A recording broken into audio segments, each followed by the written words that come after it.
And welcome in Space Coast Daily. Zach Clark here for a great matchup of a kickoff classic between the Bradford Tornadoes and the three-time defending state champion Cocoa Tigers, who are getting ready to take the field for the first time of the 2025 campaign in their pursuit for a fourth straight state championship.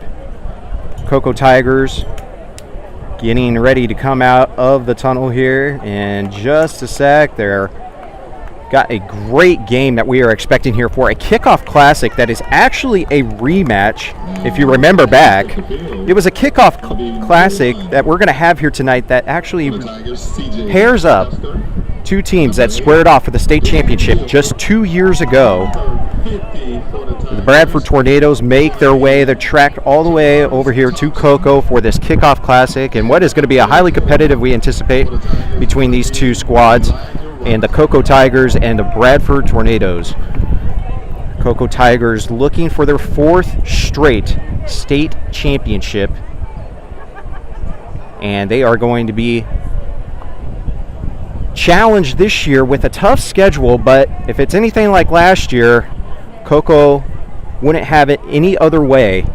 And Coach Schneider and the job that he's done with this squad and this program has taken it to even exceeding expectations, I think, for a lot of people to be able to have the success that he has had thus far in his tenure as the Cocoa Tigers head coach. And the Cocoa Tigers getting ready to come out to enter Sandman right now.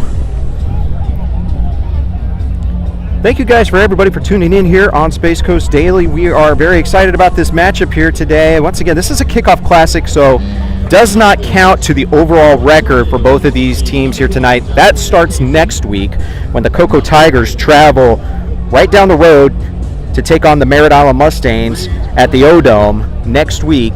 That game will be on SpaceCoastDaily.com, so stay tuned for that great game. And here come the Cocoa Tigers now onto the field.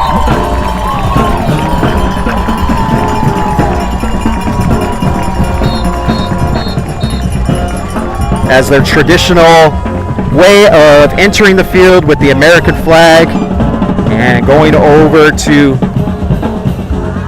the end zone for a traditional prayer, and then they are going to take the field. But right now at midfield, see what we got here. They got the captains for the Cocoa Tigers in this first game, CJ Hester, number 34, Elijah Chris Robinson, and it looks like the Bradford Tornadoes will be receiving the opening kickoff for tonight's game. So exciting stuff here, and we are expecting a great atmosphere. Beautiful night here for high school football in Cocoa, Florida.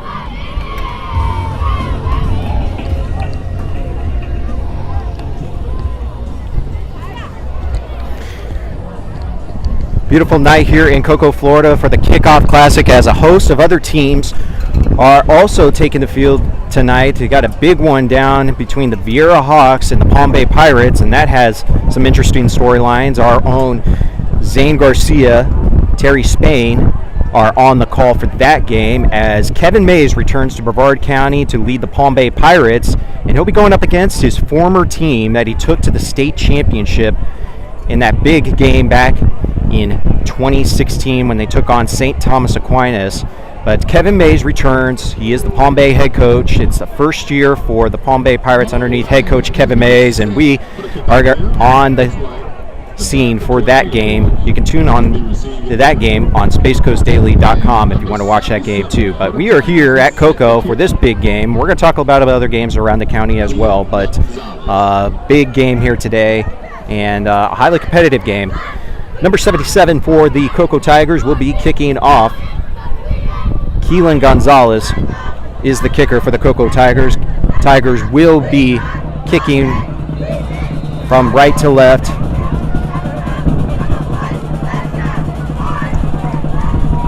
And we are underway here at Cocoa.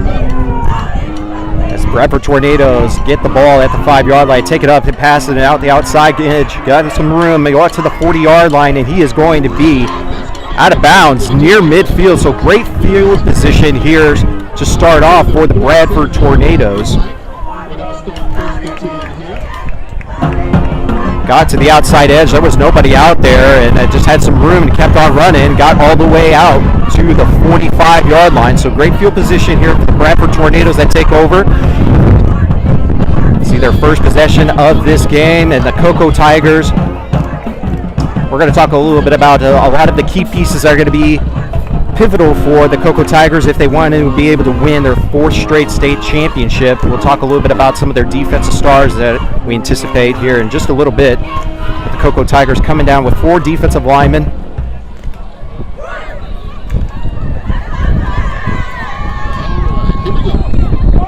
And a pistol set here for the Bradford Tornadoes. Bradford in the pistol, gets the handoff and hands off up the middle. Got some room, fights his way up for a decent gain for about 3 yards. That was number 10 for Bradford Tornadoes.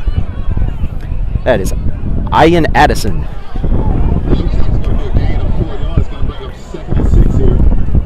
Second down and 6 coming up here for Bradford. Another handoff up the middle, but Cocoa is all over that. Throws him back near the original line of scrimmage. Good pursuit and great penetration up the middle there by the Cocoa defense. Big number 50, Charvarius Redmond Thompson was in on the tackle. They had 3rd down and about 9 yards here for Bradford. A little bit of movement up front. We're going to have an offsides here. A little early movement by the defensive end for Cocoa. That's number 55, Isaiah. Actually, 56. Elias Wilson. Got a little early movement there on the defensive edge and moves him up 5 yards. So now it's about a 3rd down and 4 here for Bradford. 3 wide receivers set to the bottom side of your screen. A quick pass over to the right side, but Cocoa is all over there. It'll be swarm tackled there by a host of Tigers. Throw it down right near the line of scrimmage. That's going to bring up 4th down, and now what do you do here for Bradford? This is a kickoff classic, so we'll anticipate maybe some teams are going to maybe be a little bit roll the dice here, but Bradford's going to take the conservative approach, at least initially, and bring out the punting unit. And it looks like the Tornadoes are going to punt here. So back to punt for Bradford. Cy Kubich back to punt, and it's going to be a quick little impromptu snap, and that's going to bounce and catch Cocoa a little off guard and be picked up right near the 10-yard line. So Cocoa going to be deep in their own end zone here for this game. 9:57 to go, 0-0 here early on in this game. Cocoa now gets their first opportunity to possess the ball in this game. We thank you everybody here for tuning in, and let us know where you're watching from on Space Coast Daily. Yesterday, we got the action started with a Week 1 matchup of the SSAA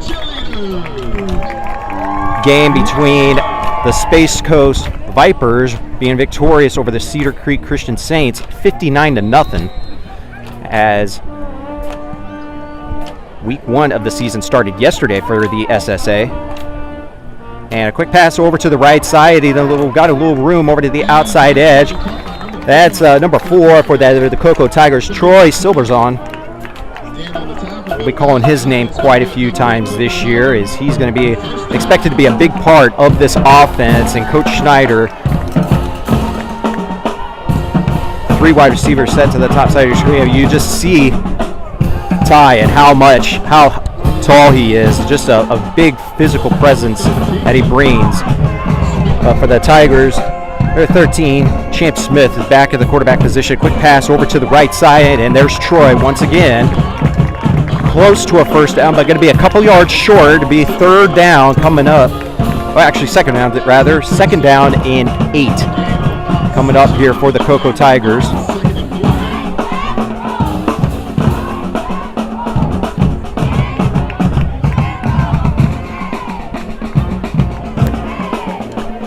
Little bunch formation here for the Cocoa Tigers on the bottom side, and a quick pass over here to Troy. He's going to fight his way and utilize that big frame of his, the power pass, the first down marker, and enough for another Cocoa Tigers first down. Like I mentioned, Troy Silverzon is going to be a big part of this offense this year, and a big part if the Cocoa Tigers want to be able to be state champions. He's going to play a big part in this offense being successful here this year.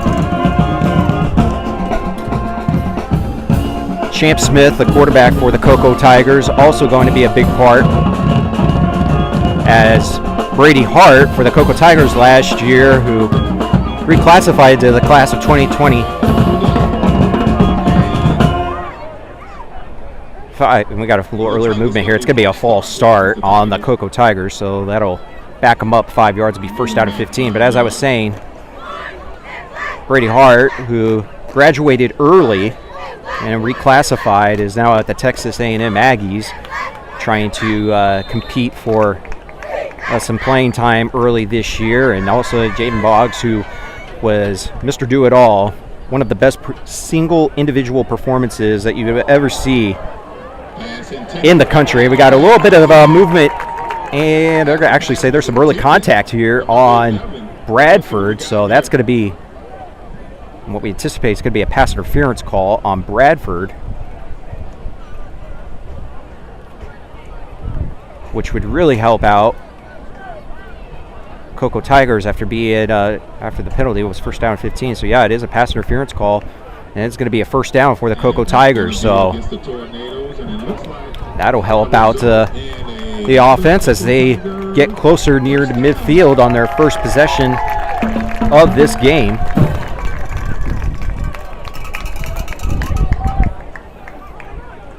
But the Cocoa Tigers are expected to reload this year. They lost quite a bit from last year's state championship team when they defeated Gadsden County last year. Quick pass over to the right side. That's number 3 for the Cocoa Tigers. That's Cannon McCarthy. And it looks like the ball came out, and Bradford is very excited on the far sideline, and they do have the ball. And it looks like the referees are going to have a conference here. Look like a little issue with ball security on that. And first turnover goes in favor of the Bradford Tornadoes, and now they take over in Cocoa territory at the 48-yard line. Well, you look at the matchup down here on the bottom side of your screen. Pay attention to that matchup here. We'll talk a little bit about that here in just a sec. But a quick handoff over to the running back here for Bradford. Not much there for Keyshawn Kennedy. Not much there, but keep an eye on number 9 here, Camonte Nixon, senior wide receiver. Just towers over the defender for Cocoa.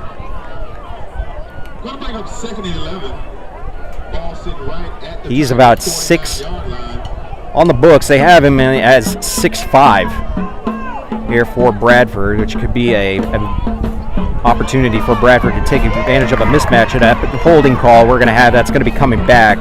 And this is going to be coming back. That's Cy Cubbage, who is going to be tackled, but a little bit of a hanky on the field. It's going to be coming back. Holding on Bradford. Here, if you're just joining us, we're here at Cocoa.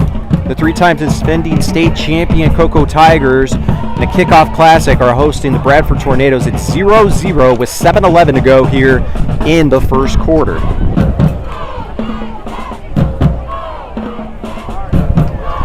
We'll go over the schedule here in just a little bit here for the Cocoa Tigers, but it is a daunting one early on and throughout the year for the Cocoa Tigers. Coach Schneider no stranger to scheduling the best throughout the state of Florida to prepare his team for state championship runs, and he's doing it once again. We'll talk a little bit about here in just a sec, but right now, Kubic throws over to the right, and he's got his man, his wide receiver. He had a step on him. That was Nixon. But you can see the Cocoa Tigers looking like they're probably going to have to play a little bit of a double team, at least bracket coverage down the field, because of the total mismatch in height is very noticeable, even as far up here as we are up in the press box.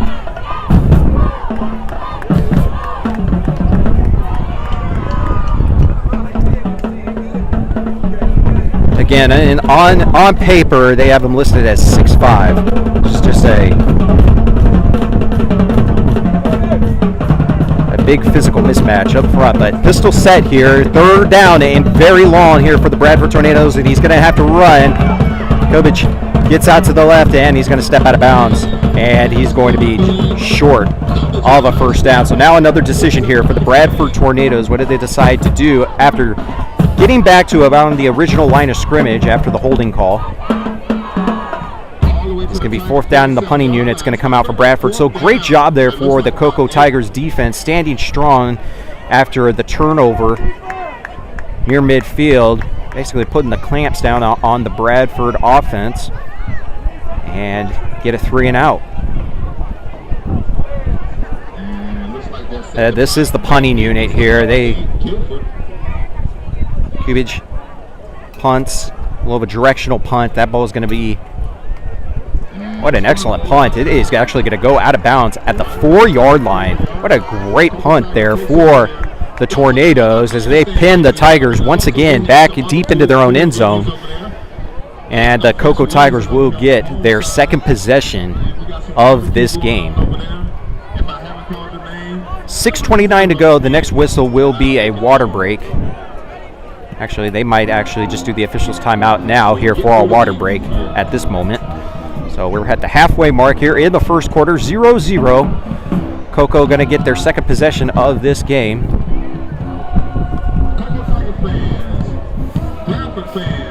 As mentioned, this is the Kickoff Classic. Next week actually is the first week of the season, as the Cocoa Tigers will travel not too far away over to Merritt Island to take on the Merritt Island Mustangs next week at the O-Dome. And we anticipate that game's going to be a really interesting contest, as Merritt Island's got a lot of returning starters from last year's team. They expect to be a pretty dangerous team this year, and the Cocoa Tigers, as they always do, just reload. But if you're the Merritt Island Mustangs, the one thing you always want, if you're going to take on Cocoa, is at least try to get them early, because Cocoa really gets into sync towards the end of the season. So that is going to be an interesting contest. That will be on SpaceCoastDaily.com, as Champ Smith is going to be back. He hands it off to his running back, Javion Scott, running back.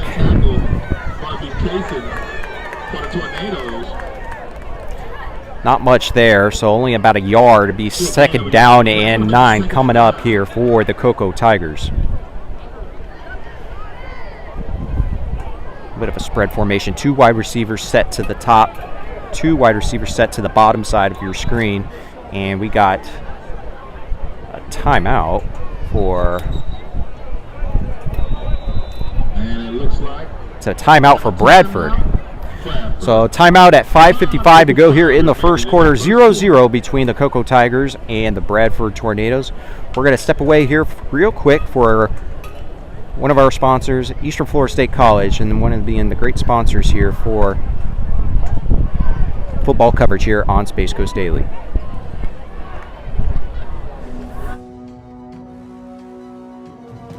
This is where we're building the future. This is where we meet the challenge, where leaders emerge and careers take flight. This is where you discover new opportunities. Choose to stand where excellence lives, where titans rise. Eastern Florida State College. Back here at Cocoa as the Cocoa Tigers face a 2nd down and 9 from their own 5-yard line after the timeout from the Bradford Tornadoes. Zach Clark here for Space Coast Daily, here for the Kickoff Classic between the Cocoa Tigers and Bradford Tornadoes. It's Champ Smith, quarterback, drops back into his own end zone, throws across the middle of the field, and has an open wide receiver across the middle, streaking towards past midfield. He could go all the way. He is going to be pushed out of bounds at about the 25-yard line. What a play there, and a great pass there by Champ. Throw to his wide receiver. That's number 5 for the Cocoa Tigers, Tank White. Great job there, and beat his man, and that was just picture perfect. Great timing there, a great pass, right on the mark.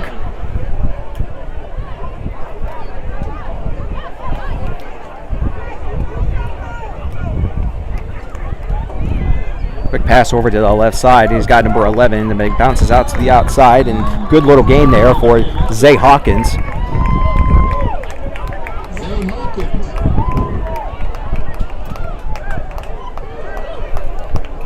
Cocoa working with a little tempo right now. Feel like they got Bradford a little bit in a mismatch in terms of personnel.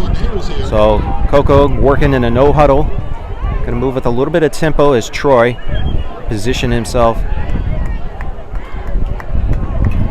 at there as an H-back. Quick handoff up the middle to the running back up inside the 20-yard line, and now enter the Mike Erdman Automotive red zone. Handoff was to Kanan McCarthy.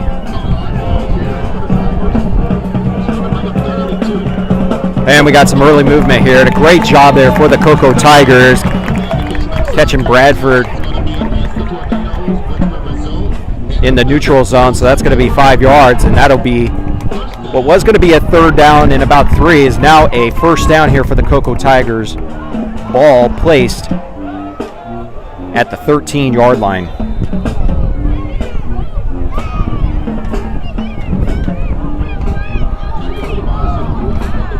Champ Smith, quarterback, in the shotgun. In the backfield with him is Javion Scott. It's going to be a quick handoff to Zay Hawkins in the motion man. A little bit of a jet sweep there. Gets inside the 10-yard line at the 9-yard line. Brings up 2nd down and about 7 here coming up for the Cocoa Tigers. They could still get a 1st down at the 3-yard line.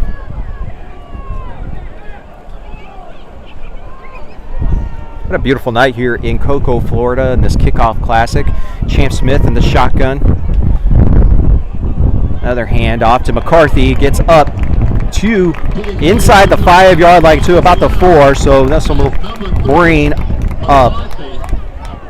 It's going to be close to a 1st down, but he's going to be just about a yard shy of a 1st down. So 3rd down and inches coming up here for the Cocoa Tigers. And it looks like we're going to have a injury timeout here for an injured Tornado on the field. Be 3rd down and inches coming up here for the Cocoa Tigers. They got to get to the 3-yard line. It is just about halfway between the 3-yard line and the 4-yard line is where the ball is placed. But a good sign here on this drive for the Cocoa Tigers after the great pass there by Champ Smith.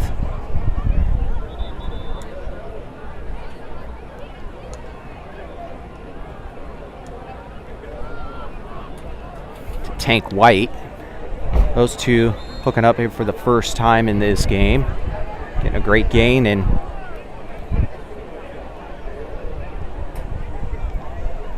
it was a 69-yard touchdown, 69-yard pass from Champ Smith. And a quick little trick play there for Troy Silverzon to take a direct snap, and he miles forward progress is going to be enough for a first down. So it's going to be first down and goal coming up for the Cocoa Tigers.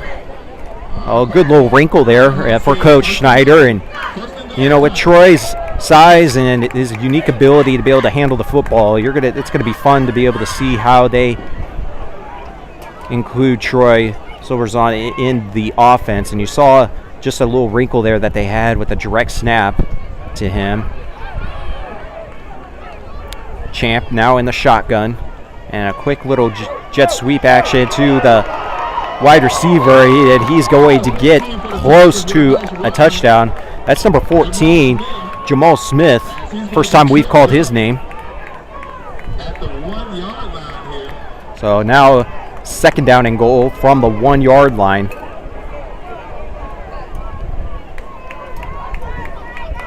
McCarthy and Scott in the backfield with Champ Smith. It's going to be a handoff to McCarthy, but we got a flag here. This is not going to probably count. See what the flag is, but it is a touchdown. But we pause here for the call. It was thrown by the back judge.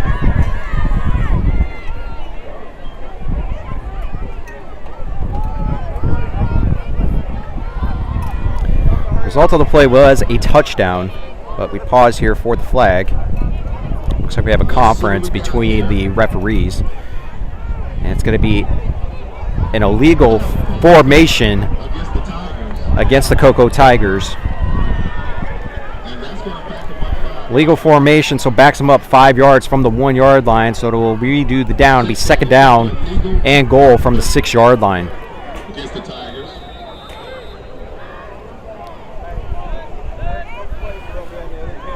Well, it negates a touchdown there from Kanan McCarthy.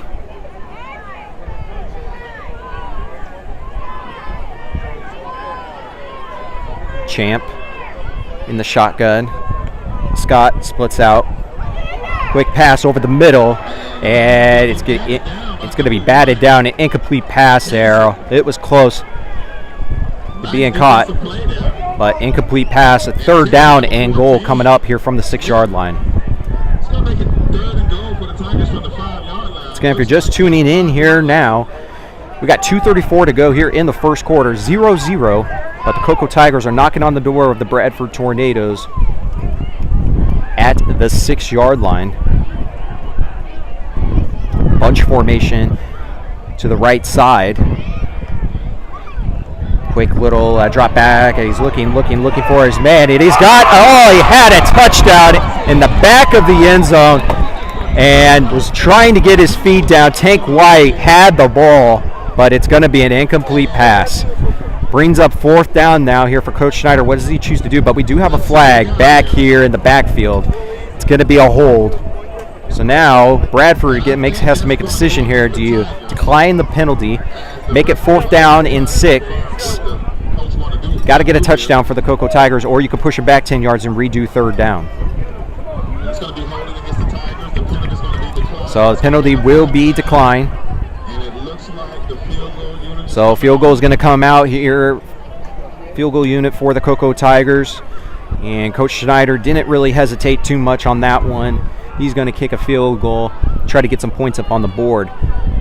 Keelan Gonzalez here, the number 77 for the Cocoa Tigers, will be attempting the 23-yard field goal. It's a little bit of a hard angle as the ball is on the left hash, so got to kind of get a little bit of an angle, and he does. And it is good. So Cocoa Tigers get some points up on the board. Could have been better for the Cocoa Tigers, but they get some points up on the board, and a big part of that was thanks to the 69-yard pass from Champ Smith to Tank White. From your own 5 yard line, the Cocoa Tigers got out of a little bit of a dangerous situation, and it was a good offensive possession there. 2:22 to go here in the first quarter. Cocoa Tigers leading 3-0 over the Bradford Tornadoes. As mentioned before, just a beautiful night here in Cocoa, Florida. Zach Clark here for Space Coast Daily here in a Kickoff Classic. Great weather for mid-August in Florida.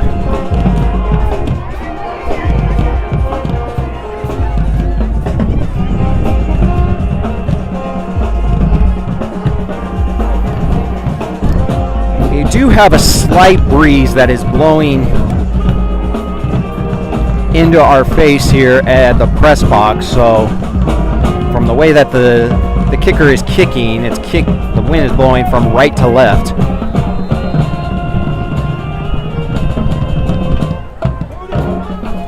Gonzalez kicks off, and a nice booming kick. It's going to be taken up there by the Bradford Tornadoes at the 2-yard line. He's going to continue to keep on going. Fights his way through a defender, up past the 30, up to the 35-yard line. So a good 33-yard return here for, and he is injured. That is number 4. Chase. That's number 4. Wow, blocking the back there for the Tornadoes. So this is actually going to push the Tornadoes back even further and negates a great return there for Bradford, and it's going to push them back to the 25-yard line. We didn't see really what quite happened on the play there, but looked like the return man just took a very hard hit towards the end of that play. He is still down, rolling around in pain. And he's going to get up underneath his own power for the most part. He's actually going to put no weight on that right leg.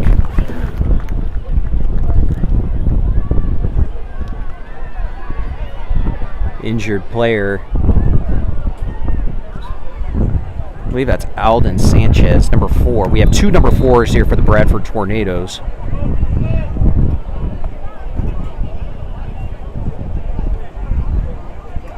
And we're still trying to figure out who exactly that was, because we have 2 number 4s on the roster. It's Alden Sanchez or Chase Phillips for the Tornadoes. But regardless, first down and 10, the Bradford Tornadoes take over at the 25-yard line after the illegal block in the back. Quick handoff up the middle. Gets up to about 8 yards. Number 10 for Ian Addison gets up to near a first down. Bradford going to work with a little bit of tempo. And we got some early movement by the Cocoa Tigers once again. And it's going to be encroachment, and that's going to be enough for a first down here for Bradford. Well, you tend to see this with early games into the season, some pre-snap penalties, and even from an offensive standpoint, where to line up. But another pistol set, handoff up the middle to Addison. Addison fights his way up to the 45-yard line. Good gain there, once again, finding some success behind the left guard for the Bradford Tornadoes, getting a great push up there, and Bradford going to line up once again and move very quickly, and they're up and they're going to hike the ball really quickly. Addison, but this time the Cocoa Tigers are there, but he still fought his way forward, still got a couple yards after being stopped near the line of scrimmage, but it is going to be third down and very short here for Bradford.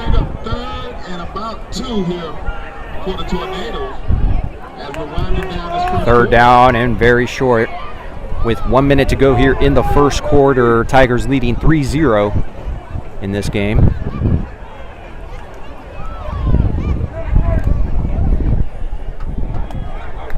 Kubich hands the ball off, and he's going to be close. And they're going to say the forward progress was enough for a first down. But great job there by the Cocoa, but it looks like it's not going to be enough to be able to prevent them to get a first down. First down, Tornadoes. Got enough time here for about one more play as the clock ticks underneath 35 seconds.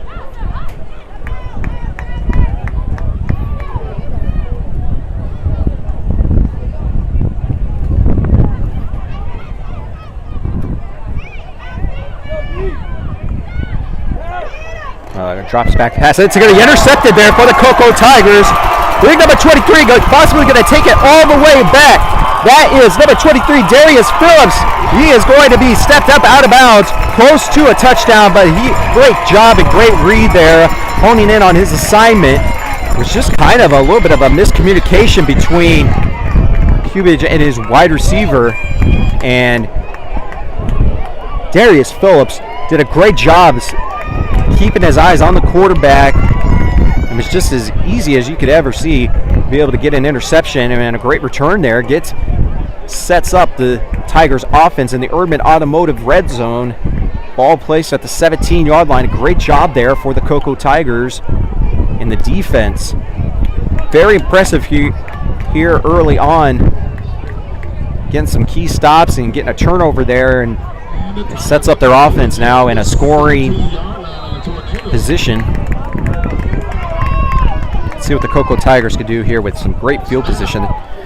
Champ drops back to pass. He's going to tuck it and run it. He's going to go right over to the left side and step up out of bounds. He's going to be pushed out of bounds. Going to be pushed out of bounds at about the 17-yard line. So not much there. Really got back to the original line of scrimmage.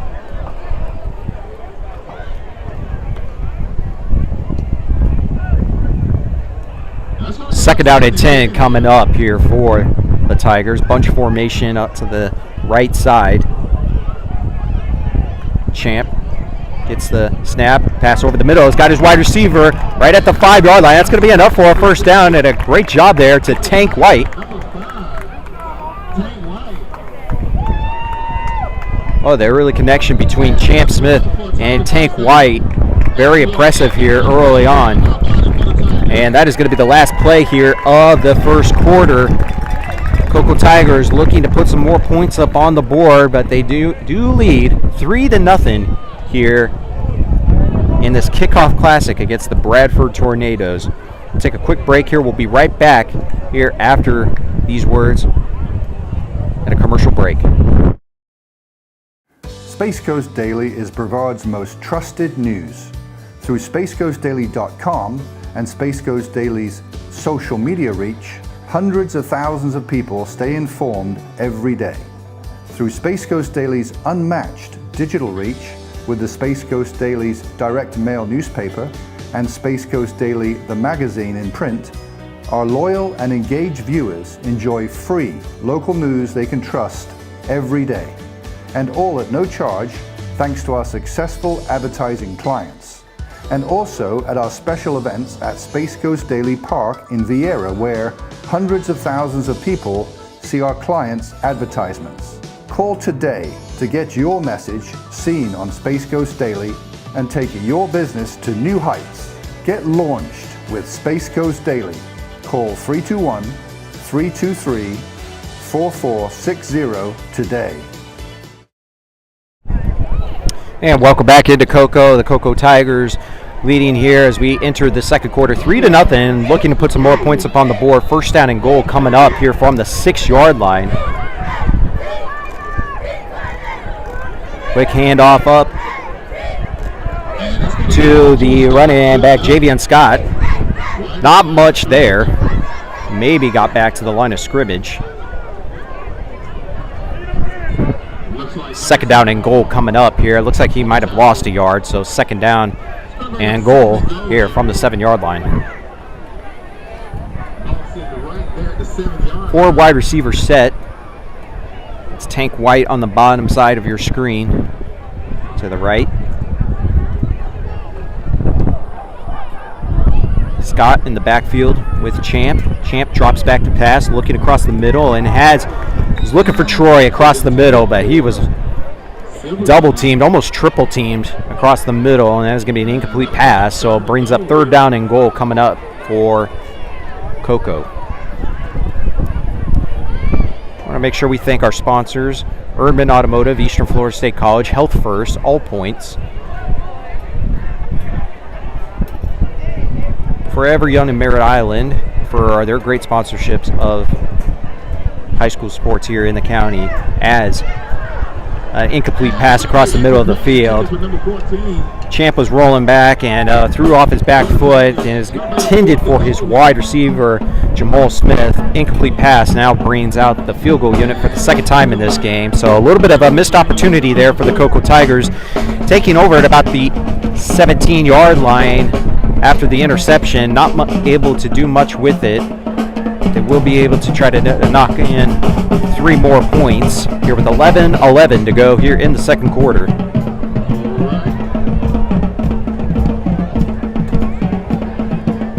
Gonzalez. Kick is up, and the kick is good. 6-0 here for the Cocoa Tigers, leading here in the second quarter.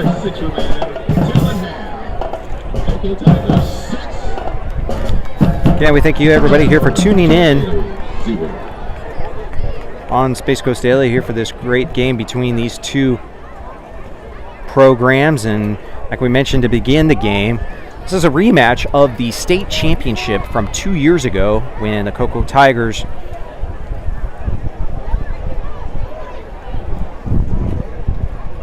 traveled to Tallahassee and when they won their state championship, beat the Bradford Tornadoes in that state championship game 2 years ago.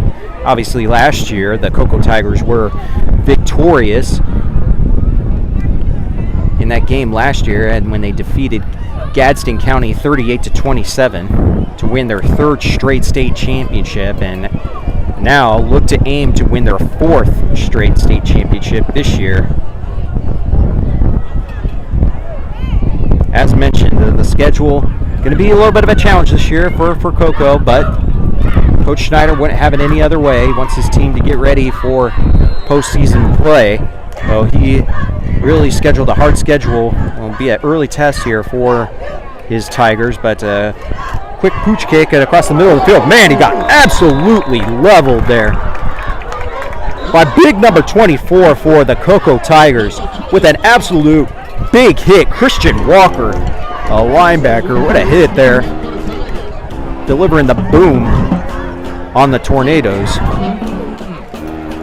That is where the Tornadoes will take over at the 30-yard line with 11:01 to go here in the second quarter.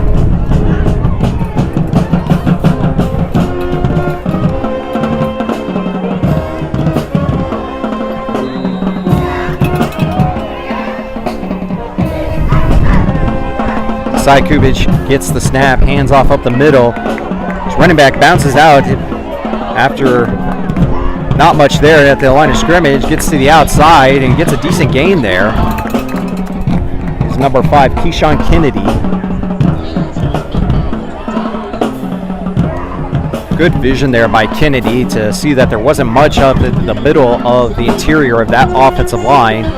Again, pushed back there by number 44, Tremaine Wells. They're disrupting up front, affecting the timing of that play, and another play action pass, and Kubich is just going to throw this out of bounds in for an incomplete pass and live to fight another day. So Al brings up 3rd down here for the Tornadoes. They have to get to the 40-yard line, just shy of the 40-yard line for a 1st down.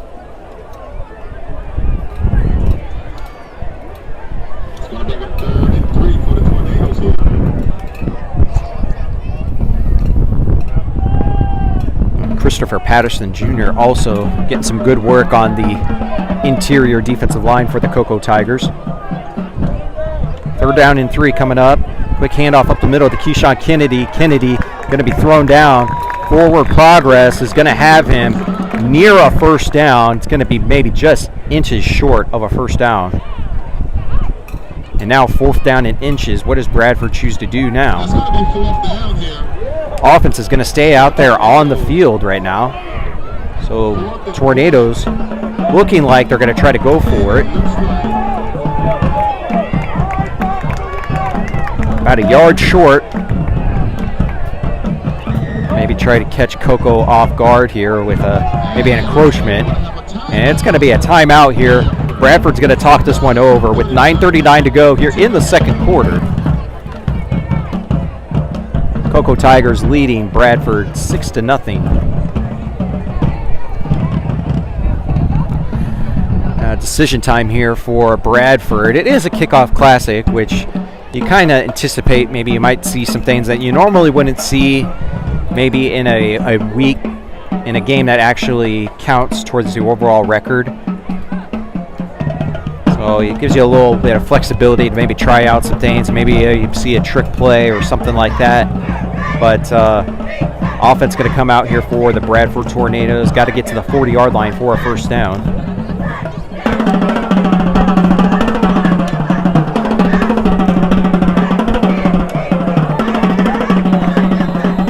Pistol set here for Bradford. A snap and a quick handoff up the middle to Keat. I think that was going to be enough for a first down.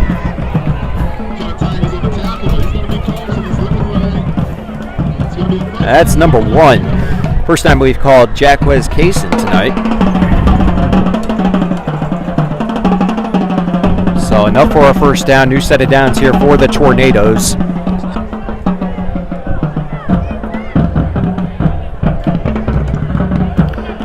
Clock continues to tick. 9:20 to go here in the first quarter. Cocoa Tigers leading 6-0. Cubage in the pistol set. Quick pass over to the left. It's going to be an incomplete pass. Looking for a little bit of a jailbreak screen here on the near sideline, but Cocoa read that very nicely. It wasn't going to be much there. Cocoa was not fooled too much by that. Incomplete pass. Second down and 10 coming up here for the Tornadoes.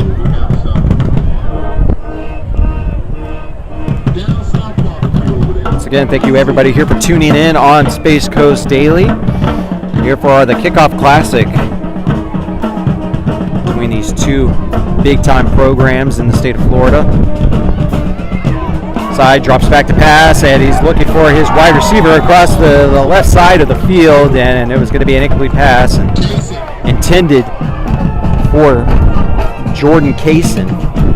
Incomplete, and now brings up third down and 10.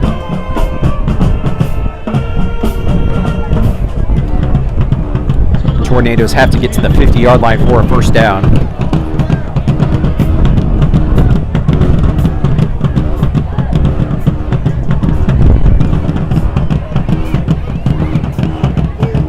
Cubage claps, gets the snap, drops back to pass, looking over to his right, has his man Kaysen, but it's not going to be there. What a great open field tackle there by number 7 for the Cocoa Tigers, Raymond McCoy. Good job there in getting a tackle in open space and getting a. Now brings up a fourth down for the Tornadoes, and the punting unit now comes out back to receive for the Cocoa Tigers is Nico McNeil Jr.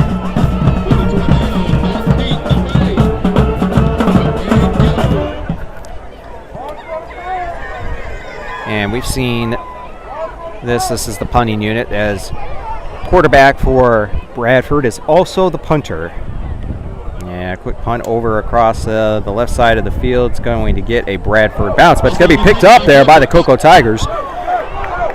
McNeil gets up to about the 32-yard line, so good alert play there to save some yards from the bouncing ball and saves his offense from being backed up even further.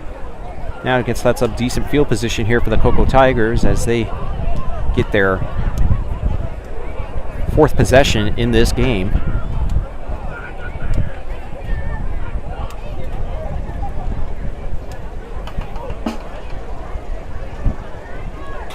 Some guys on the offensive line we definitely want to mention that have been doing a nice job over there. Left tackle for Cocoa Tigers, Isaiah Irvin, been doing a nice job on the blind side for Champ Smith. Quick pass over to the right side for his wide receiver, but it's going to be an incomplete pass intended for Tank White.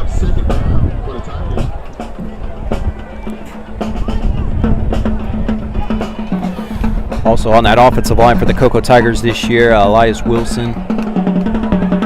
Also see him on the defensive line too. Early movement there, good job for the Cocoa offense drawing off sides for Bradford. Now brings up second down and 5 coming up here for Cocoa Tigers.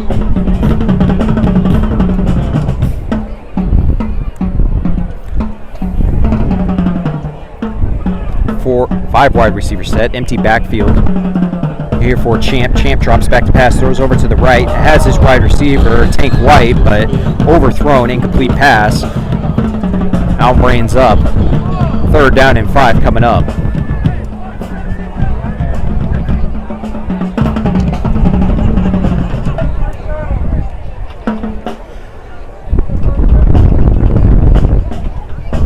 Empty backfield once again for the Tigers. Champ Smith looks over to the sideline, looks to get the call. Cocoa Tigers running in no huddle offense here tonight. Champ steps in, looking down the field, and he's got his wide receiver. It's Troy Silverzon there for a 1st down. And a great job there for Champ Smith to step up into the pocket, keep his eyes downfield, and seeing Troy that was situated in between the quarterback and the safety. And an easy pitch and catch there for Troy and Chase. And 1st down for the Cocoa Tigers as they enter Bradford territory. Man in motion to the wide receiver. That's 84, Cayman Barris. First time we've called his name tonight. Jordan Kaysen and Danny Torres. It's going to be a loss for the Tigers. It's going to make it 2nd and 13 as we're getting down here to the 7-minute mark until the half. 7:20 to go here in the 2nd quarter. Cocoa Tigers leading 6-0. 2nd down and about 13 coming up. There's a good read there from the Bradford Tornadoes. Get about 3-yard loss. 2nd down and 13 come up, and Coach Schneider is going to take a timeout and talk this over.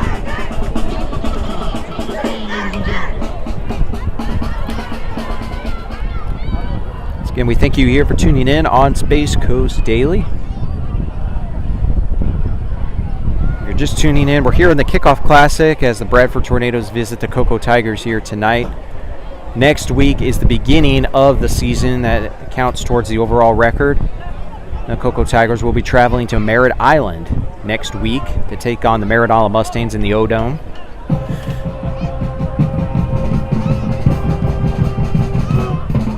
That game will be on Space Coast Daily.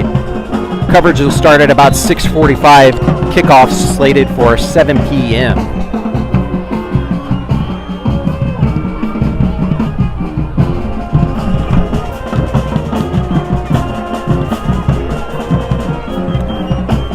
Little bunch formation once again here for the Cocoa Tigers on the far side of the field. Champ drops back to pass, looking. Going to try to run, but he is going to run out of real estate to the outside, and he's going to be pushed out of bounds at the 48-yard line. So it is going to be about a loss, 1-yard loss, and it's going to be 3rd down and 14 coming up. Tigers got to get to the Bradford 38-yard line for a 1st down.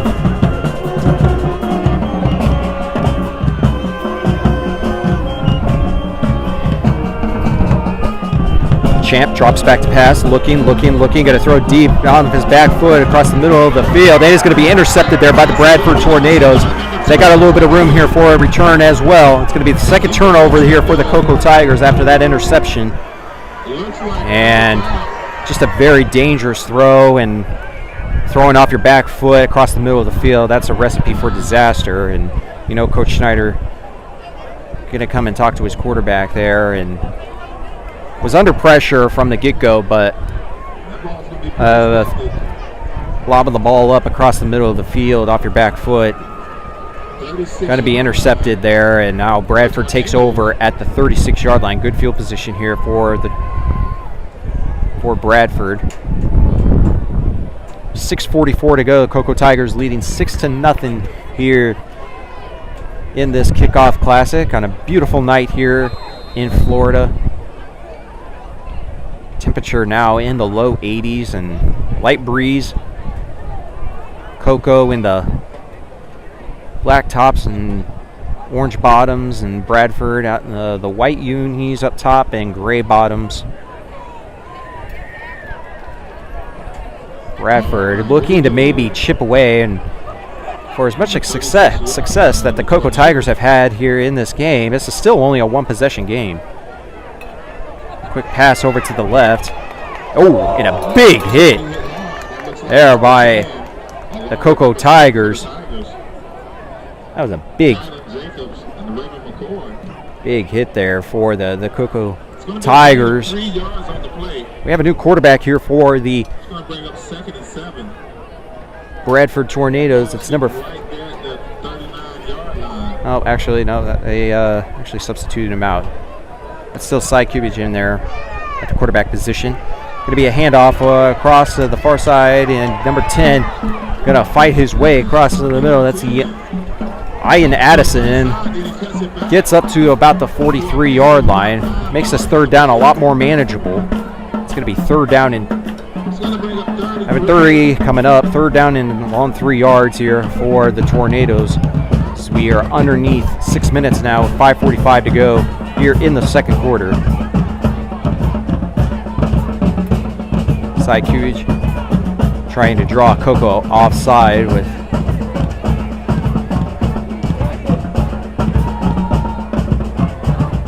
gets a snap and a handoff to Addison up the middle. It fights his way, and a second effort there by Addison gets enough for a first down. What a great run, tough run there by Ian Addison. And it's going to be an official's timeout now for a water break with 5:21 to go here in the second quarter. Cocoa Tigers leading 6-0, but still only a one-possession game after the 2 field goals by Keelan Gonzalez. Cocoa Tigers lead 6-0 here from Cocoa, Florida on Space Coast Daily TV and the Kickoff Classic. I'm Zach Clark. Here's a quick word from one of our great sponsors, Eastern.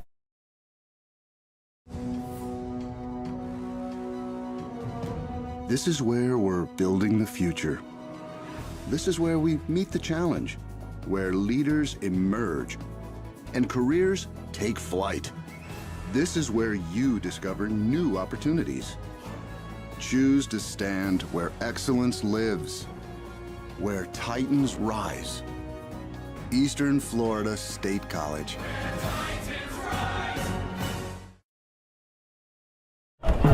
Welcome back, Space Coast Daily. Here's Zach Clark here for a first down and 10 here for the Bradford Tornadoes. A quick run up the middle there by Ian Addison. Gets up into Cocoa territory at the 48-yard line. Nice gain there for about 4 yards. It'll be second down and 6 coming up here for Bradford.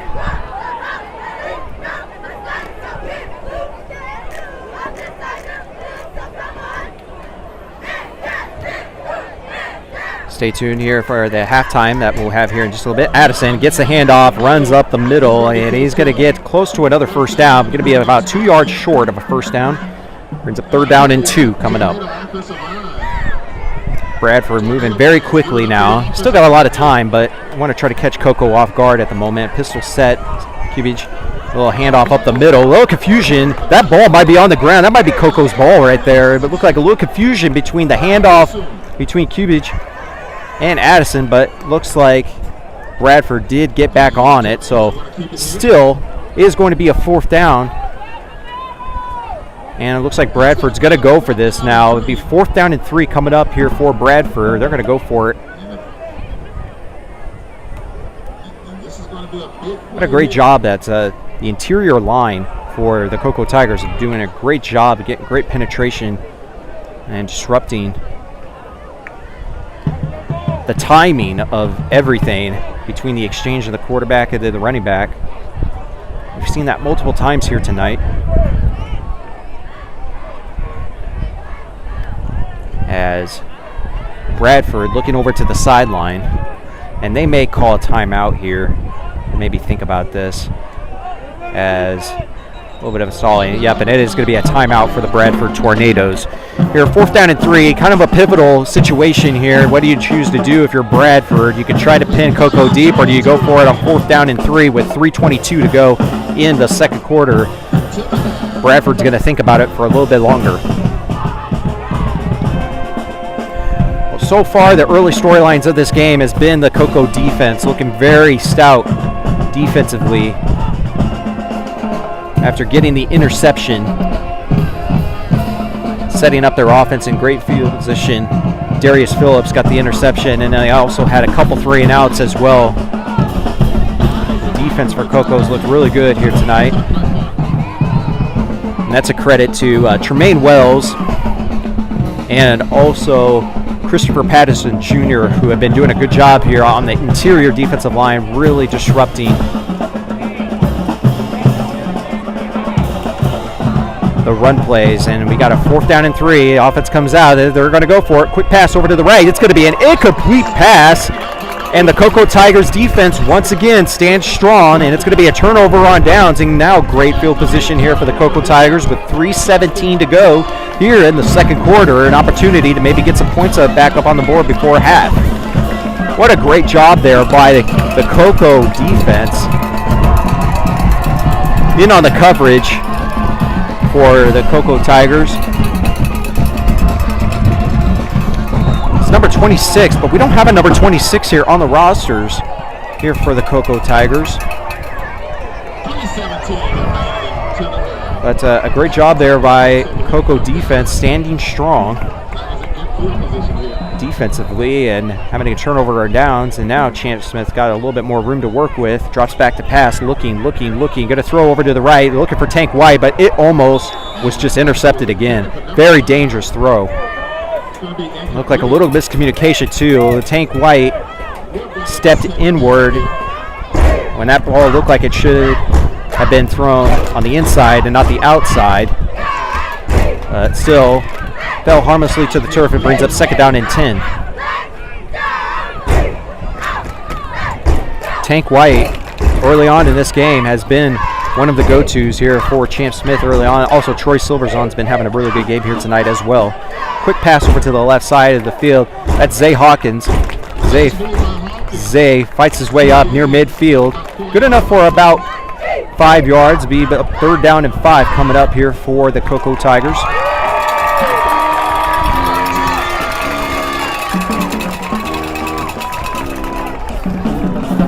Once again, the Cocoa Tigers replacing a lot of key pieces from last year's state championship team.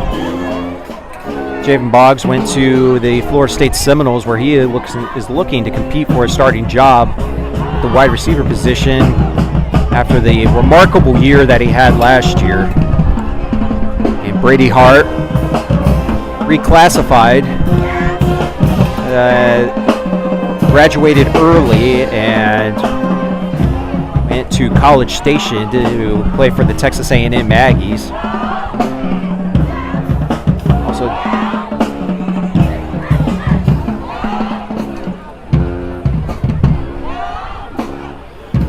but some guys that we're going to be expected to be, Tank White going to be a big pivotal part for this team this year. Champ Smith, obviously, junior quarterback, looking like he's going to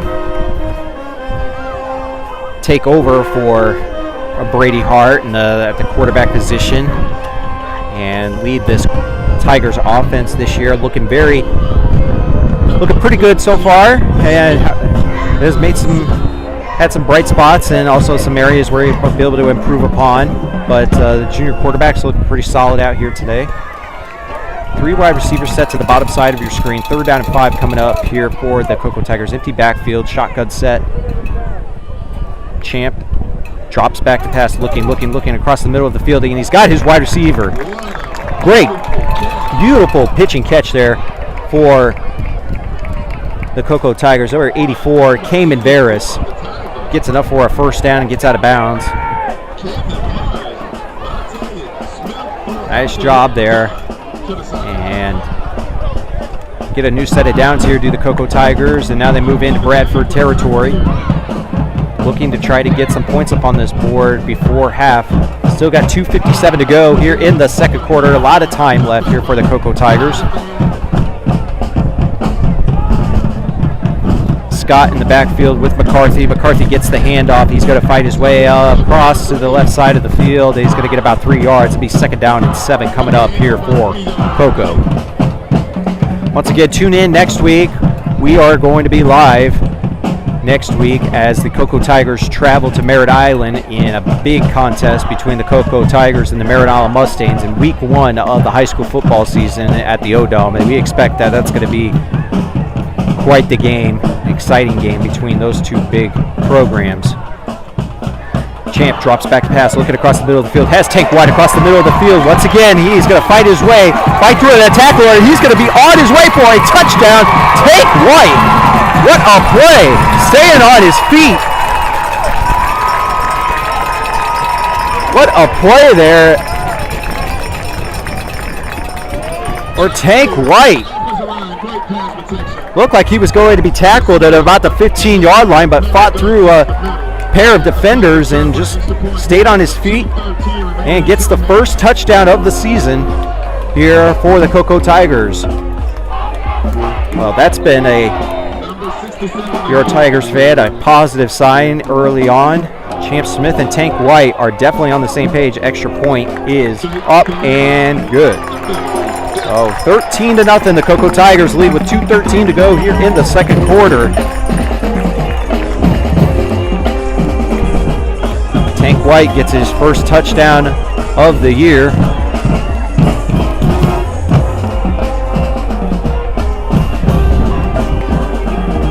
Well, Tank White has over 100 yards of receiving here in the first half. We're not even done here in the first half, so that is a very positive sign if you're a Cocoa Tigers fan.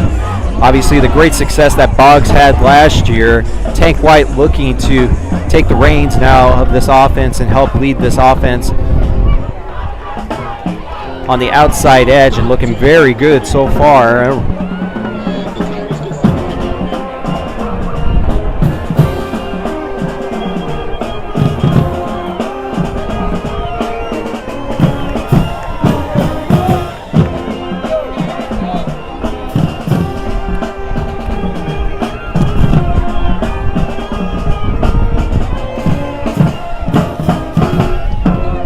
Was a 48-yard touchdown pass from Champ Smith to Tank White. And a little bit of a pooch kick here for Bradford, and it's going to be taken up by the up man for Bradford. So interesting decision there for Cocoa to maybe try to catch Bradford sleeping, but number 7 for Bradford, Justin Hall, was not fooled by it and did the smart thing and just fair catching the ball. The ball is kicked off the tee, and just as you had coached it, go a fair catch if the kicking team's going to pooch kick like that. Get the ball right where he catch the ball at, and it's caught the ball at the 44-yard line, so great field position near midfield here for the Bradford Tornadoes. Still a lot of time left in this half, 2:11 to go. Obviously, Coach Schneider trusting his defense in this situation to be able to try a pooch kick there, but handoff up the middle to number 5. It's Keyshawn Kennedy. Good enough for about 3 yards. 2nd down and 7 coming up, and Bradford's going to move with a little bit of pace here and no huddle. Clock ticks underneath 2 minutes. Quick handoff over to Kennedy. Kennedy's got some room, leaps over to their defender, and then falls forward to about a 1st down. That is going to be enough for a 1st down here for the Tornadoes, which will stop the clock with 1:36 to go. Clock will resume on the ready of play.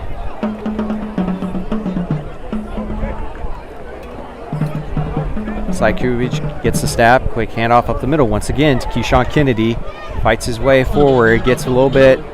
Nice tough run there from Kennedy. Looked like he was stopped about 2 yards in. Fought his way for another about 3 yards. So that's good enough for about 5 yards. 2nd down and 5 coming up here for the Bradford Tornadoes. Apps gets the snap. Play action pass. Saikuch rolls out to his left and gets out of bounds and throws to his wide receiver, number 1. Jacquez Kaysen is the receiver. Looks up there for another first down. Now, Bradford Tornadoes have something cooking here, but they do only have 55 seconds.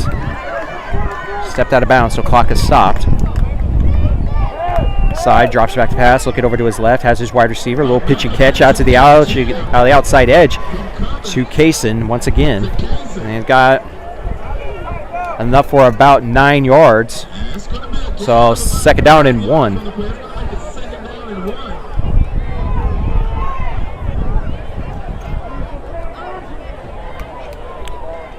Three wide receivers set to the right. Side, drops back to pass, will pump fake, throws over to his left. Once again, looking for Kaysen, but it's going to be an incomplete pass.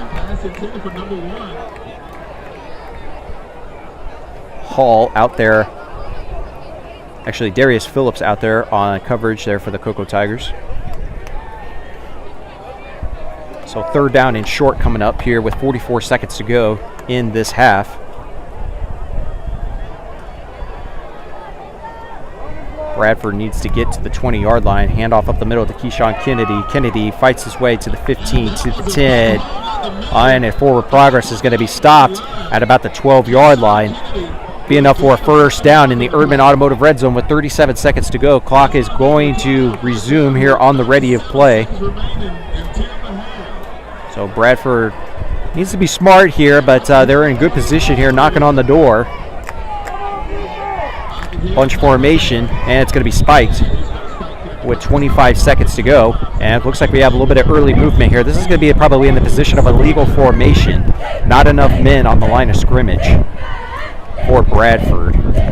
That's exactly what it's going to be. So I'll push it back 5 yards, and it'll be first down and 15. And in high school football, there is no runoff rule with time underneath a minute. So clock will be stopped at 25 seconds, but penalty will stand first down in 15. Bradford can still get a first down if they get to the about 1.5 yard line.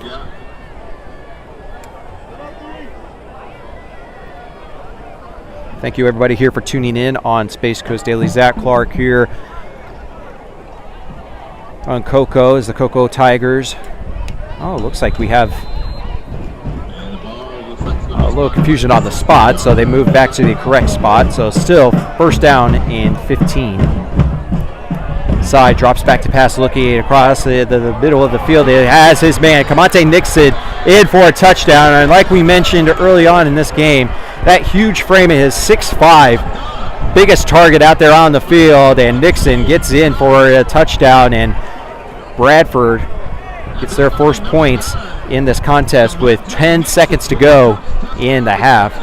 So obviously the Bradford Tornadoes were set up there by the interesting choice by the Cocoa special teams to pooch kick that ball, give Bradford an opportunity to start this drive at the 44-yard line. It is a 56-yard drive. Kick is up, and kick is good. So 13-7. Cocoa still leading, but we do have ourselves a game now back to a one-possession game. Cocoa leading Bradford 13-7.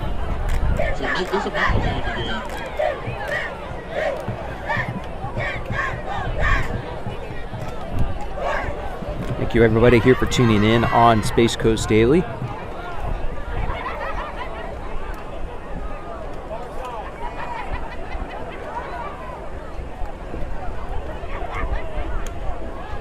Stay tuned. For at halftime, we will have.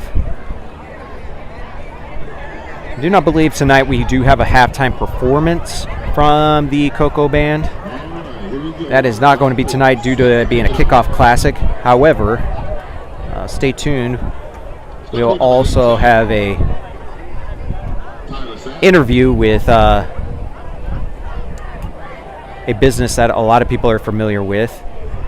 I'll tell you a little bit about them here in just a little bit, but we'll have an interview with a great business, a staple of Brevard County, and especially Cocoa, Florida, that we'll be able to highlight as a halftime spotlight on local business. We'll just go ahead and give it away. It is Kreiderman's Barbecue, who is one of the best in Brevard County in terms of barbecue. You would be able to have an interview and see some of the delicious food that they offer at Kreiderman's here at halftime. But a quick kickoff over to the Cocoa Tigers, and it is going to be McCarthy. He's going to be thrown down at about the 19-yard line. So with 5 seconds to go, don't anticipate you're going to do anything with your own 19-yard line with 5 seconds to go. Just assume you're probably going to take a knee on this situation and head into the half up 13-7. But crazier things have happened. It is a kickoff classic, so maybe could try a trick play or a little wrinkle that you could try to work in and see if you strike gold.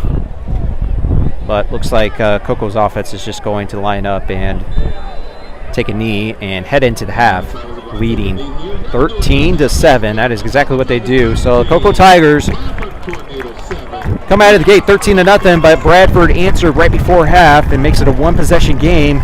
Cocoa Tigers, though, still lead 13-7 over the Bradford Tornadoes here in this kickoff classic.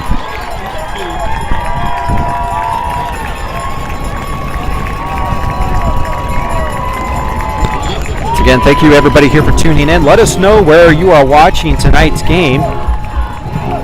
We've had some interesting places that people have watched high school football here on Space Coast Daily before. We've had people across the pond. We've had people all around across the world that have tuned in and watched their beloved Cocoa Tigers. Also, famous alumni have also tuned in here on the broadcast as too. So check in. Let us know where you're watching from. But we thank you for everybody tuning in. Once again, it's a beautiful night here in Cocoa. The Cocoa Tigers leading 13-7 at the half.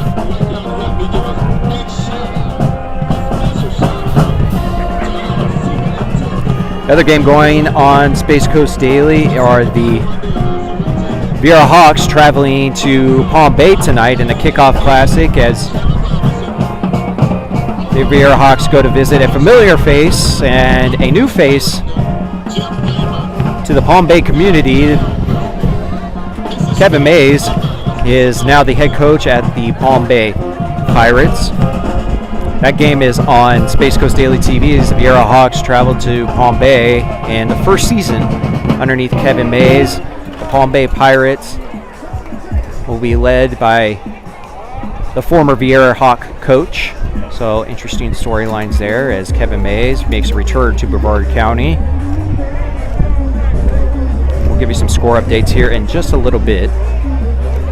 But we're going to go ahead and spotlight a business here in Brevard County and a famous business here in Cocoa, Florida, since we are in Cocoa.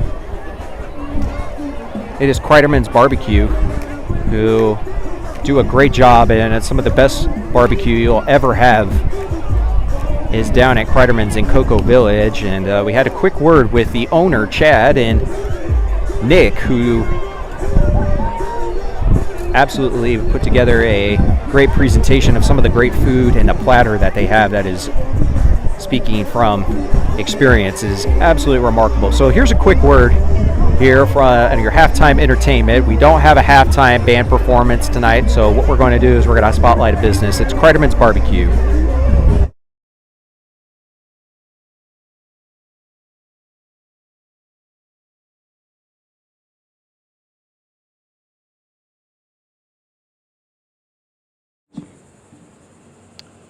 Well, Zach Clark here for Space Coast Daily, here with Chad and Nick of Kreiderman's Barbecue. And if you don't know where they're at, they're right in Cocoa Village, and they are a staple of Cocoa Village with the greatest barbecue you'll ever have.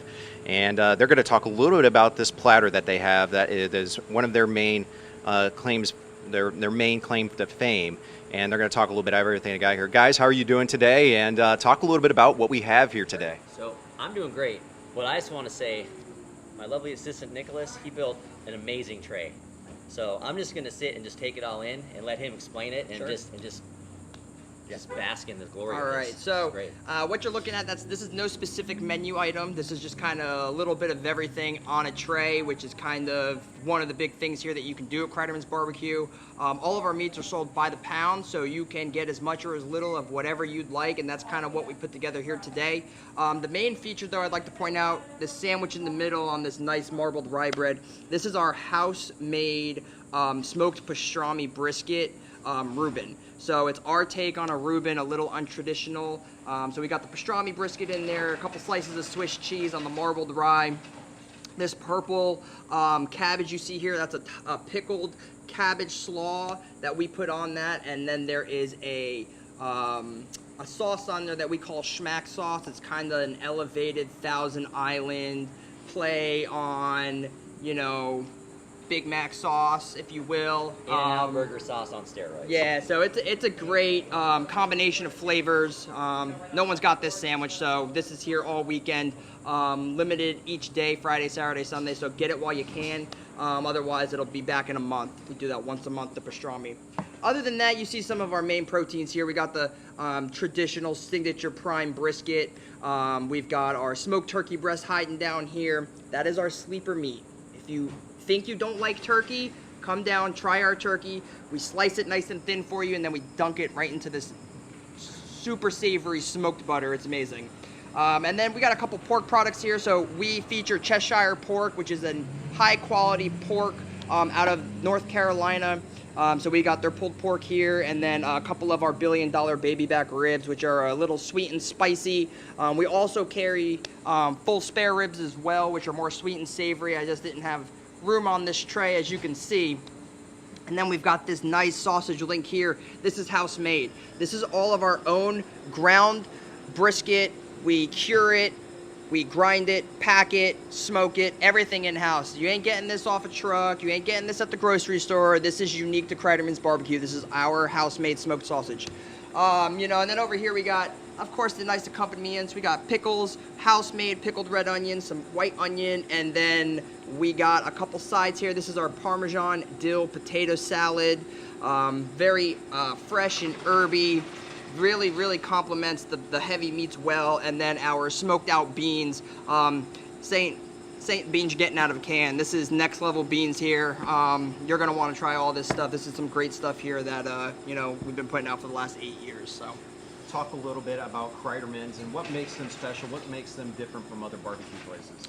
So the first thing that makes us different than everyone else is that we use all wood. You go around the corner, you are going to see stacks of oak wood. A lot of the other guys ain't doing all wood fires. That's our biggest thing here. And then outside of that, just putting a lot of love, time, effort, and using high quality ingredients. We don't take any shortcuts here. Everything is top quality, and it shows. And you have people busting down the doors here early on, and so people are very excited when the day gets started here at Kreiderman's, and Yes. you can expect a crowd out here for lunch and dinner. Absolutely, yeah. Our dinner hours are kind of on the earlier side, but you know, it's a quick stop. Get off work at 5 o'clock, swing by. You were here till 6:30. You know, Tuesday through Saturday, or excuse me, Tuesday through Sunday. Something else I'd like to note: our hours are stable, 11 to 6:30, Tuesday through Sunday. Way back in the early days, we used to do the sellout model where once the food is gone, it's gone. That's not the case anymore, and I know a lot of you still think it is. It is not the case. Maybe a special we're running on the weekend that has limited availability like this pastrami. Other than that, you want that brisket at 6 o'clock on a Saturday night, we got it. So if your excuse is you haven't come because we sell out, it ain't gonna work anymore. Great stuff here. Nick and Chad doing a great job here with Kreiderman's Barbecue, and if people want to be able to find out more information, talk a little bit about how can people find out more about the different things that you offer in your menus and stuff like that. How can they reach out to you?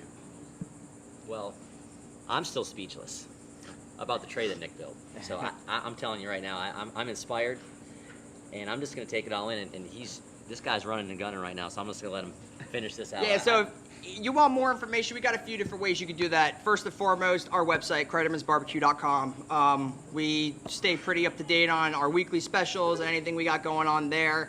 The next best step would be social media, Facebook and Instagram. You know, we had a short period where we weren't super active, but now we're back at it, and you know, that's a great place to see what's coming down the pipe, what's going to happen this weekend. You know, and other than that, if you step into the store and you buy some food, join our loyalty program. We shoot you a text once a week with the specials of the week, what's coming up for that weekend as well, and that's a great spot to also know, you know, what's coming up at Kreiderman's Barbecue. So those are going to be your best bets.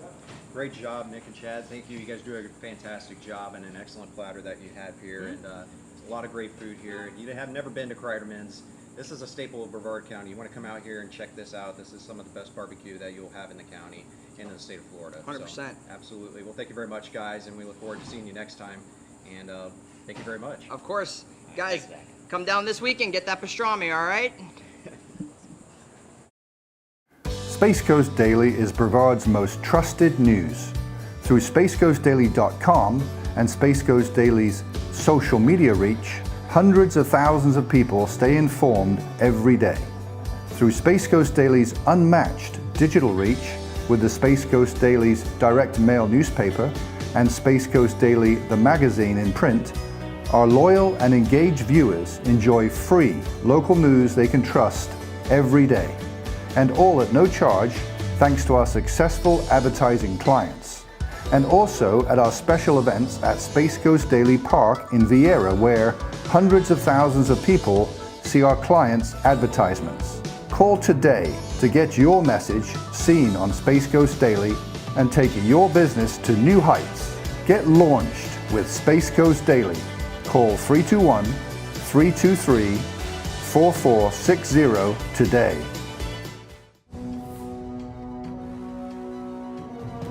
This is where we're building the future.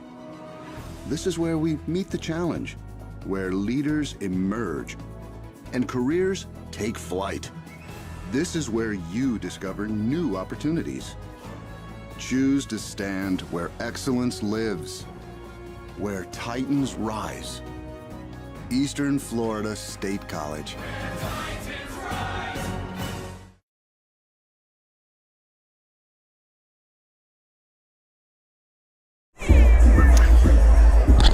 Great stuff there from Kreiderman's Barbecue in Eastern Florida State College. We're here at halftime with still about 7 minutes until we're going to be back underway here in the second half.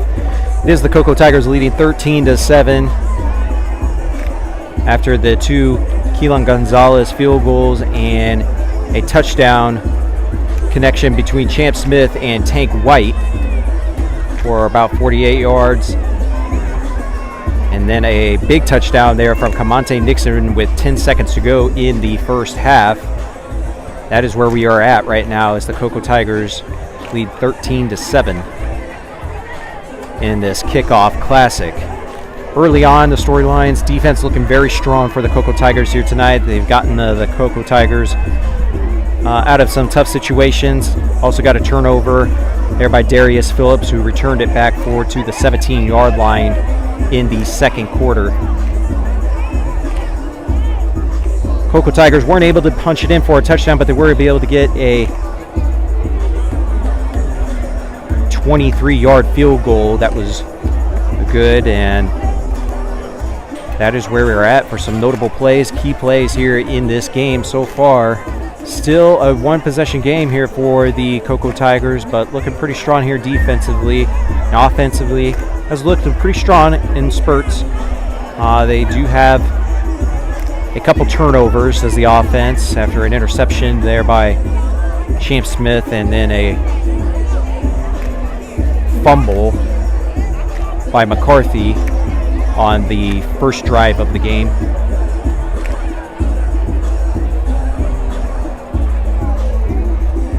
Once again, thank you everybody here for tuning in. We are about 5 minutes away here from getting back underway with game action in this Kickoff Classic.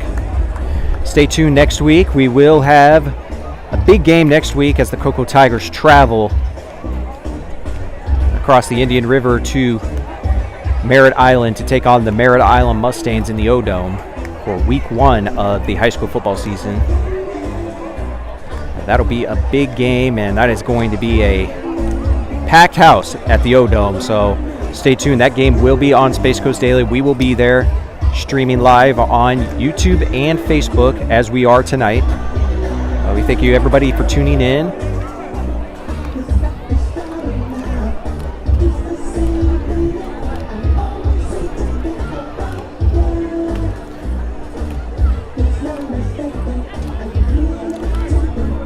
Well, let's go through and let's take a quick look at the schedule here for the Cocoa Tigers and what they got coming up besides their week 1 game.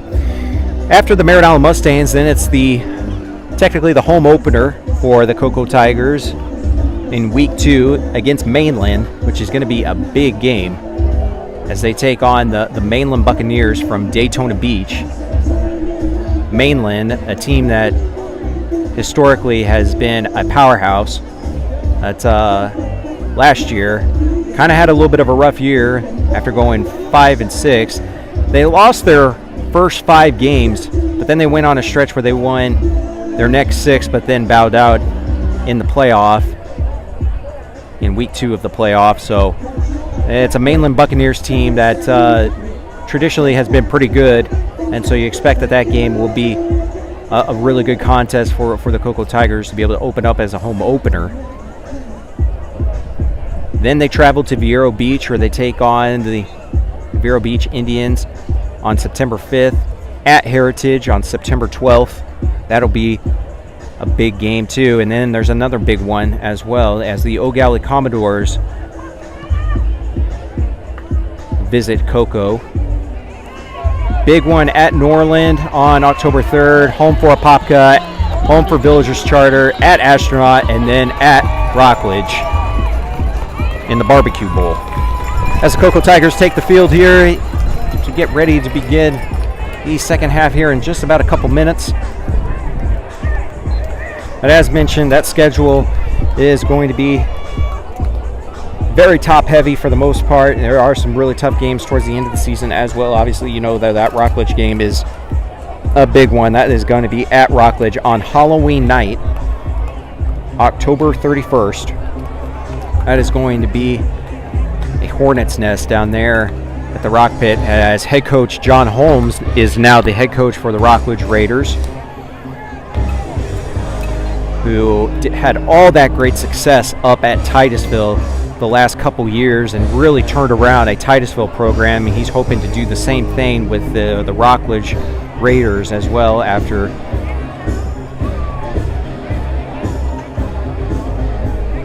Rockledge kind of had a little bit of a down year last year, hoping to rebound this year with a vengeance under the tutelage of John Holmes. But that'll be a big game, and Cocoa looking very strong here tonight, but obviously you see some things that I think Coach Schneider is going to look at as he heads into the next week, getting ready for the week 1 matchup against Merritt Island, with some things to work upon, and there's some areas where they're going to be able to clean up. Again, tonight's game does not count toward the overall record of the season, so regardless of tonight's result, the Tigers will take on Merritt Island next week in week 1 as the first official game of the season. But still, we are, I think, with Coach Schneider's strategy of bringing in the Bradford Tornadoes, a team that they beat in the state championship 2 years ago.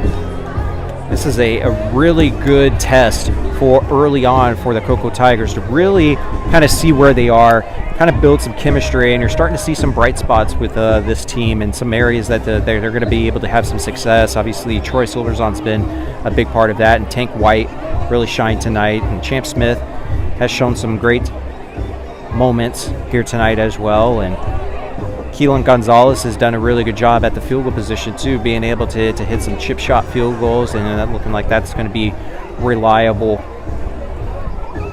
avenue for the Cocoa Tigers when it comes to special teams.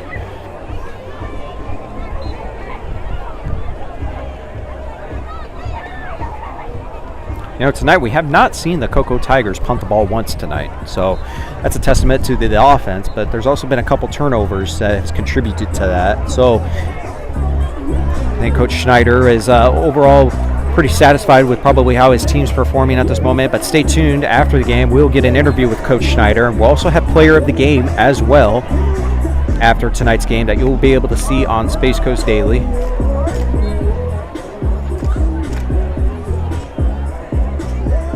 And we're at half. We're still waiting. About a couple minutes. They extended the time a little bit as the teams get ready and do some stretch here as they get ready for the second half. So still got a couple more minutes, but so far it's been a storyline for the Cocoa squad has been the defensive line has looked very strong tonight and literally causing a lot of problems for the Bradford Tornadoes offensive line. Tremaine Wells has been one of the anchors on that defensive line here tonight. He's been having a good game.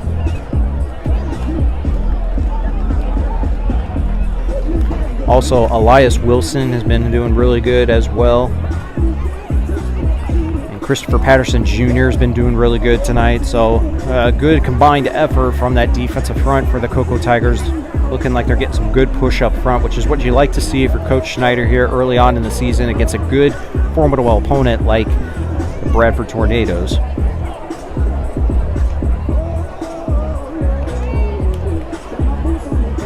As Cocoa huddles up and now heads back to the sideline, we're about to get back underway. Cocoa will be receiving the second half kickoff, so a good opportunity for Cocoa to try to respond after that touchdown drive that was set up after the pooch kick. Set the Tornadoes up at the 44-yard line. They drove 56 yards in just under 2 minutes. Got some points up on the board, and Cocoa looking to try to answer here after that. Again, thank you everybody here for tuning in on Space Coast Daily. Zach Clark here and from Cocoa, Florida in this Kickoff Classic matchup as the Cocoa Tigers lead Bradford 13-7. And some big things to watch you want to probably really pay attention to next week is how this defensive front is able to manage against a Merritt Island offensive line who's also going to have some horses up front to be able to be a great test for the Cocoa Tigers early on. Merritt Island returning a lot of starters from last year and looking to pull off what would be a big upset, I think anybody would say, as Cocoa is the preseason #1 team in the county, according to our rankings. But Merritt Island, number 3 in the rankings. And right in between Merritt Island and Cocoa are the Eau Gallie Commodores, another opponent on the Cocoa Tiger schedule. But we're about ready to get back here underway as Bradford will be kicking off. Tyler Sapp will be kicking off for the Tornadoes. Back to receive is McCarthy. Kanan McCarthy.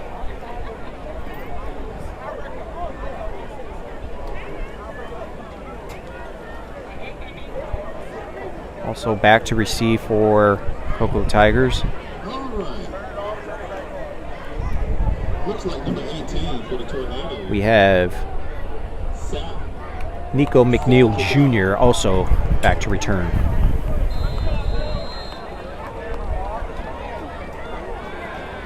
Sapp lines up, and we are underway here in the second half. And the ball is kicked out of bounds. A total shank there. Not the way you want to start the second half with a huge shank out of bounds, and the Cocoa Tigers are going to get some pretty good field position here to begin the second half. I hope everybody made it over to the Tiger stand. Show your support. Also, fresh wings. That's right. Cocoa Tigers now will take over at the 35-yard line. Good field position here for Champ Smith. On the home side.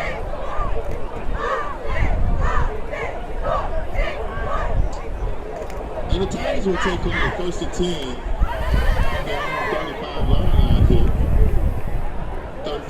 not much wind now tonight, so wind not going to be too much of a factor if this game comes down to a field goal or in a late drive situation. Quick pass over to the right. It's going to be an incomplete pass intended for Javion Scott. Second down and 10 coming up for Cocoa.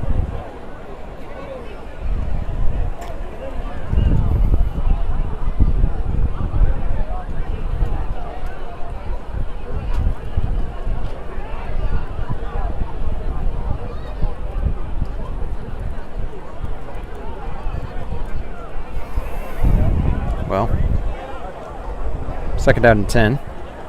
Champ claps, gets the snap. Quick pass over the middle to Troy.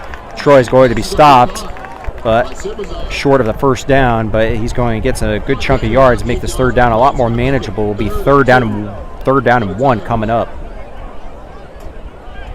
Actually, where they spot that ball, it's actually going to be about 1.5 yards, so should be third down and along 1 yard. And I got some early movement. Now that's going to move Cocoa back about 5 yards after a false start to the left side of that line. Had some early movement up front, so now it makes that third down and very short. Now becomes a third down and medium.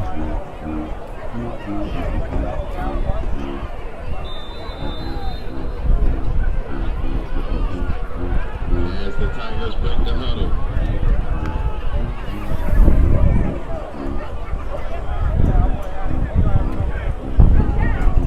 Shotgun set for Champ. Tornado showing pressure, showing blitz. Quick pass over the middle. That's Tank White, and he's going to be leveled, but he holds on for the catch for a first down. Nice job there for Tank White, knowing that he was about to get leveled. Took the hit, but made sure he caught the ball and was beyond the first down marker, so good enough to move the chains here for the Cocoa Tigers. First down, and now in Bradford territory.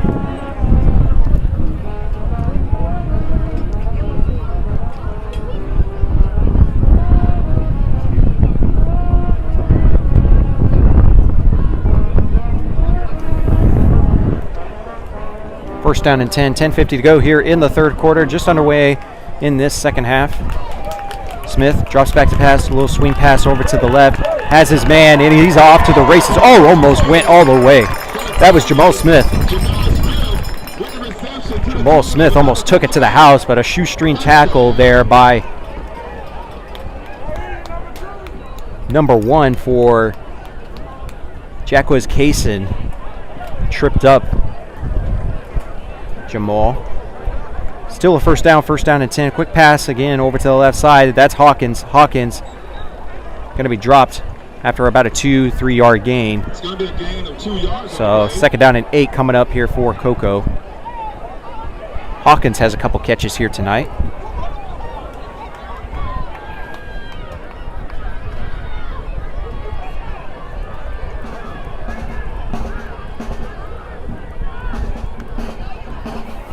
Quick pass and a drop back and pass, and he is going to be sacked. I know it's going to, but the ball, they're going to say his knee was down, so pretty close to a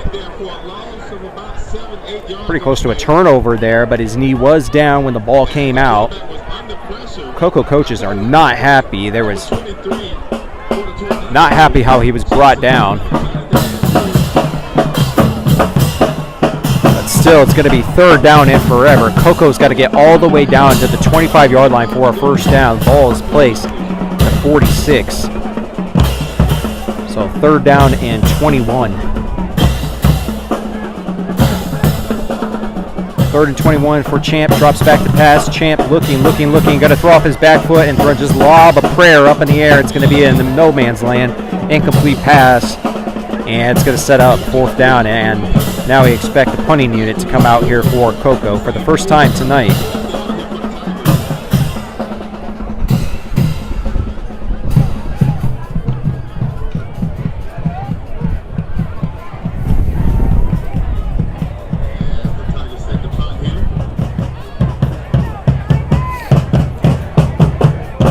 Back to receive is Jacquez Kaysen. And we got a Tiger that's running off the field here. What a confusion on personnel. It's Troy Silver's on that was running off the field, and Ball is going to be punted, and a decent punt, but it's going to be picked up there by Kaysen. Fights his way up past the 25-yard line. Decent return there.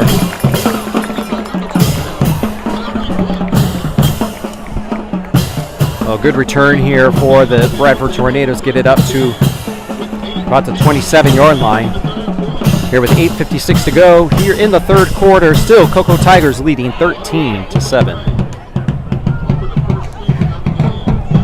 Well, explore a quality education and an affordable education at Eastern Florida State College. Maximize your potential through an associate's or bachelor's degree, vocational certificate, or training program. With 4 campuses, there's a campus close to you, plus online courses so you can work your school around your schedule. And because Eastern Florida State College is a state college, once you complete your associate's degree, you can continue at Eastern Florida or transfer to a state or private university. Eastern Florida State College admissions, quick handoff up the middle to Kennedy. Kennedy gets up to about the 33-yard line. The Eastern Florida State College admissions advising and financial aid team can help you chart a course to success, so get in touch. Go to easternflorida.edu today. Quick run up the middle once again, but great penetration once again there by that defensive line. Also in on that tackle was number 9 for the Cocoa Tigers. First time we've been calling his name tonight. Jermaine Waters gets on the stat sheet with credit for that tackle.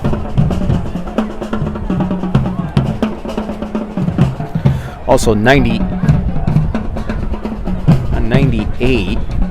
We do not have a 98 on the roster, so stand by on that one.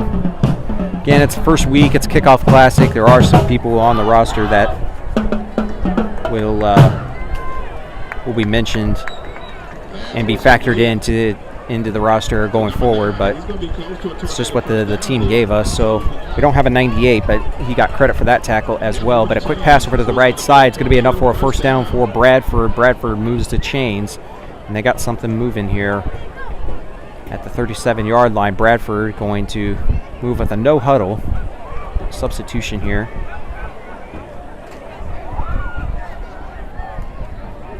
Dylan Ruiz will check into the game here for the first time tonight.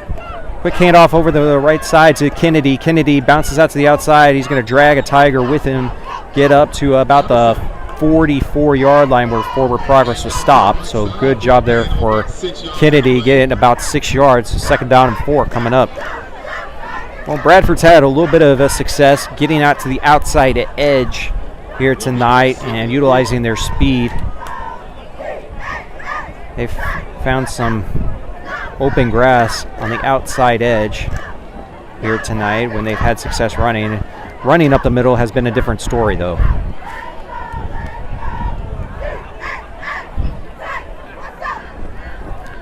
Side Kubich in the pistol set.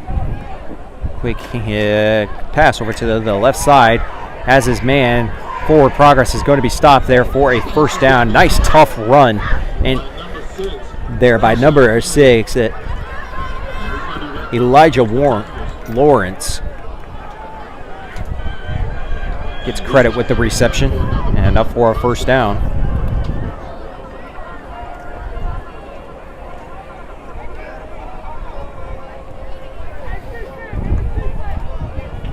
Quick, it looked like there was a confusion there where that ball, who was supposed to get that ball. Looks like Kennedy and Kubich are discussing as to who was supposed to get that ball, but Kubich did the smart thing after the broken play and just decided to throw it out of bounds and live to fight another day. Brings up 2nd down and 10.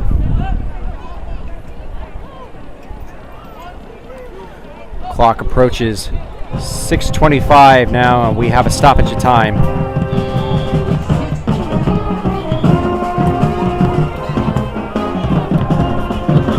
And I think it is an official's timeout here for a water break.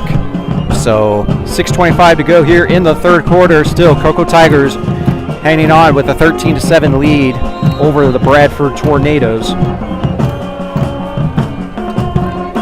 Once again, stay tuned to after the game. We'll have an interview with Coach Schneider and player of the game that will be announced here in a little bit. So So stay tuned for that. That will be on spacecoastdaily.com and the Facebook page.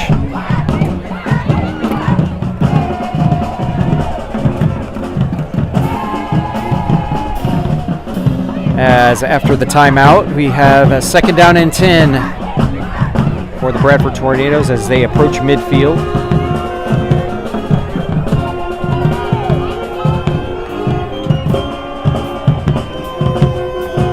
Little jet sweep here, but we do have a flag in the position of where it's going to be an illegal formation and another flag. So 2 flags on this play.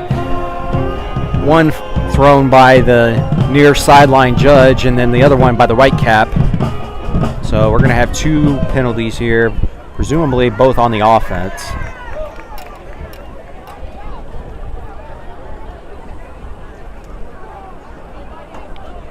And we get our first instead of a flag, it's a holding. And then also an illegal formation, not enough men on the line of scrimmage. So the illegal formation penalty will be declined, as that is the least of the amount of penalty yards. That would have been 5 yards. The holding penalty will stand, and it will be a 10-yard penalty, and we'll redo 2nd down.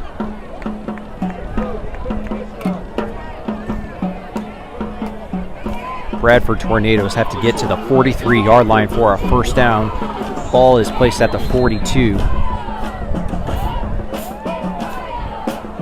Drops back to pass is Kubich. He rolls out to his left. He's looking. He's going to throw, and it's going to be caught.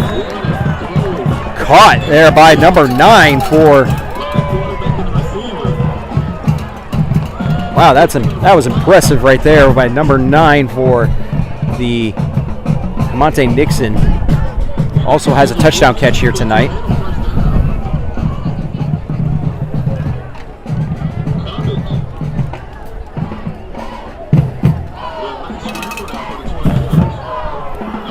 Kubich is going to move with a little bit of pace here. It's a 3rd down and short, so it'll be about 3rd down and 2, but if we got an early movement, once again, it's going to be a false start.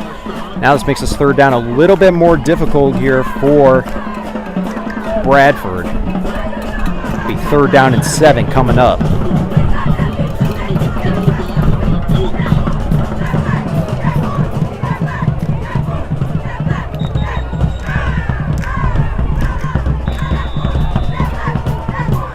And we got ourselves a timeout. Bradford with 5:43 to go here in the 3rd quarter.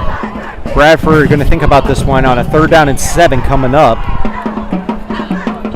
Cocoa Tigers hanging on for a 13-7 lead. Bradford got a little drive going on right here, but they need to be able to pick this up here to be able to continue this drive.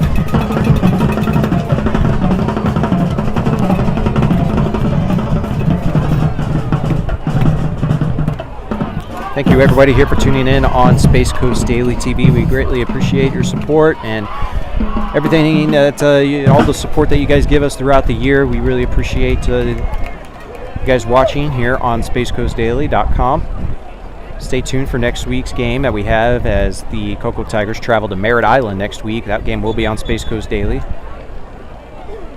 Coverage will start at about 6:45. Game kickoff set for 7 o'clock next week at the Odo.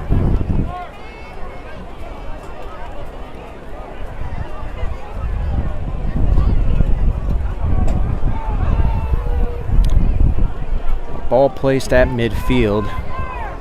Depending on what happens on this play, you think that maybe Bradford might go for 4th down. So you got 2 downs to get 7 yards if you're Bradford at this point. Pistol set. Kubich gets the it's a snap and a quick handoff up the middle, but Coco's interior defensive line once again does it again, stops them right in their tracks, and now decision time here for Bradford is not much there. It's going to be 4th down and 7 coming up, and the punting unit now comes out for Bradford.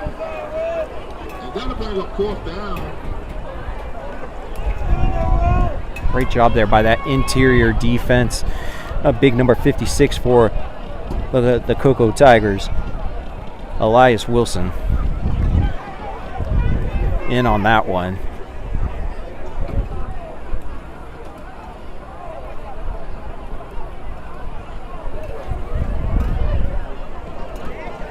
Back to receive is McNeil. A little confusion on substitutions here and personnel groupings here for the Bradford Tornadoes.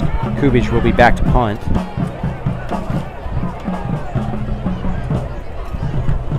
A little quick pooch kick, and he's going to kick it out of bounds, and that was a little bit of a shank. This referee continues to walk past the 20 to the 23 to the 24, 25, 26, 27, 28, and that is where he's going to stop, at the 28-yard line. So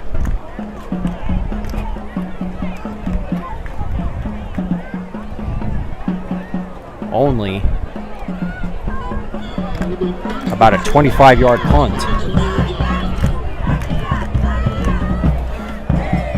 So Cocoa now gets their second possession of this second half. Let's see what they can do with it. 4:35 to go here in the third quarter. Still got a lot of football left in this game. Cocoa Tigers hanging on for a 13-7 lead. Still a one-possession game. Champ Smith. Shotgun set, 4 wide receivers, 2 splits each side.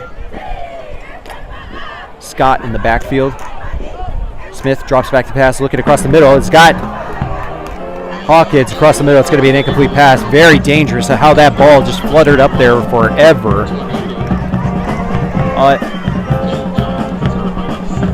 Cocoa faithful can breathe a sigh of relief. It dropped to the turf. It'll be second down and 10. Nixon was the intended receiver. Second down and 10 coming up. Smith. 3 wide receivers set to the top. Scott in the backfield. Tank White is on the bottom side of your screen, looking like he's in man-on-man coverage. Quick pass over to the left. Got Scott.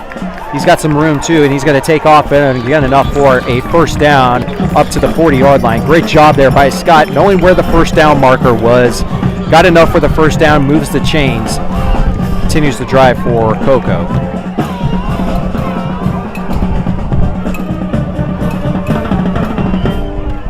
But as mentioned right now, Tank White has a touchdown in this game, and only one high safety right now for the Bradford Tornadoes. A look maybe for a pass to Tank White here on the bottom side of your screen. Quick pass over to the left though, opposite side. He's going to be taken down here for about a 3-yard gain. That's Hawkins over there on the far side of the field, up for 3 yards. The second down and 7 coming up. That's going to be number 21 for the Tornadoes coming up to make the tackle. Well, you got to think that got to take a shot with Tank White down the right side of the field. He has been a problem for Bradford tonight. And Bradford not giving Caden Carr much help over the top, so one-on-one coverage between Tank White and Caden Carr. And quick pass again over to the left, and pass over to Jamal Smith, intended receiver, incomplete pass. Now brings up third down. It's going to make it 3rd and 7. Third down and 7 coming up here for Cocoa. Moving right along here in this third quarter. 3:22 to go here in the third quarter. Cocoa leading 13-7. This game is by no means any close to being over. Still tons of football left. Champ Smith barking out the signs to his offensive line protection and drops back to pass, looking. He's looking for Tank, but he's going to tuck it down. And there's going to be a flag here. This is going to be a late hit here on Bradford. Just an ill-advised decision there by Bradford Tornadoes to deliver a hit on the quarterback as he's running out of bounds, and that is going to give Cocoa a first down and put the Cocoa Tigers in Bradford territory after that late hit out of bounds. Not a smart play there. You had a chance. It was third down.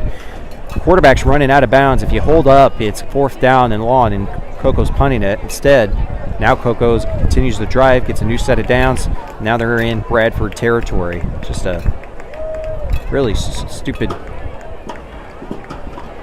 decision there as to you had the had to play one. But for Cocoa, drive continues. 4 wide receiver set here. Champ Smith delivering when his team needed it most.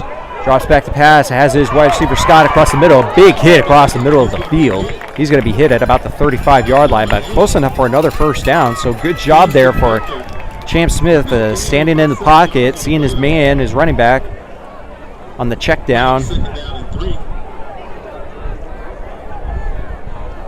Gets close enough for a first down. 2nd down and 2 coming up. Champ looking over to his right for Tank White. Tank White gets a first down. And Cocoa will get a new set of downs after about a 5-yard gain.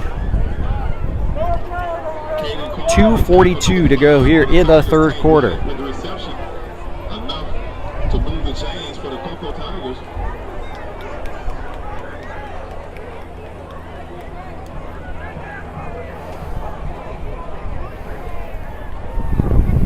I haven't called Troy's name too much since the first quarter. Maybe see if Cocoa could try to get Troy involved here a little bit. Utilize that big frame down here in the red zone. That's going to be a weapon for the Cocoa Tigers this year. There he is, Troy, over to the left, and he's got him over there, but it's going to be an incomplete pass. Incomplete. Bringing up 2nd down here. Troy had a little room over there, but the Tornadoes defended that perfectly.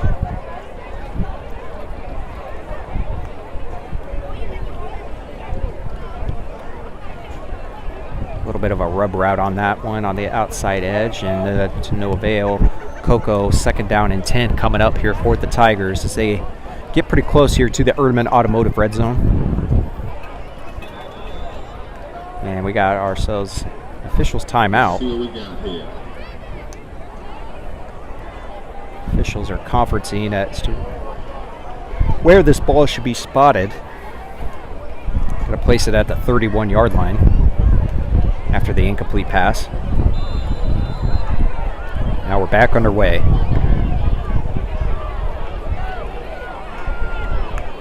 Chase drops back to pass, looking, rolls out to his right. He's going to be pursued, and he throws it away. Going to be an incomplete pass. Good decision there, but man, he took a hit there by big number 25, Parveli Lee. Parveli Lee on the pursuit, knocked down Champ Smith. Good decision there, though, for Chase Smith just to throw that ball away and live to fight another day. Still going to be 3rd down and 10, but negate a sack.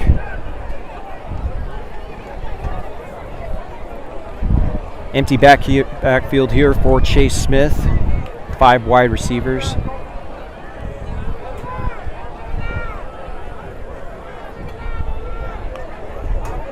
Chase drops back to pass, looking, throws over to his left, has Troy. Troy Silver's on, fights his way up past inside the 30-yard line. Gets up to about the 27-yard line. Still going to be a 4th down now. Now decision time here for Coach Schneider. This would be about a 44-yard field goal if they were to attempt this. We haven't seen Keelan Gonzalez's leg from a distance here tonight. We've had a few chip shot field goals, but with 4th down, 1:20 to go, Tigers look like they're going to go for this. And we got some early movement now. That's going to make the decision a little bit more easier now. Who knows if the Cocoa Tigers were going to go for it, but now they got 5 more yards to play with, and that's going to be 4th down and very short now. Now you got to figure you may even try it again to see if you can get Bradford to jump again. They've been prone to encroachment penalties here tonight. Still 4th down and 1.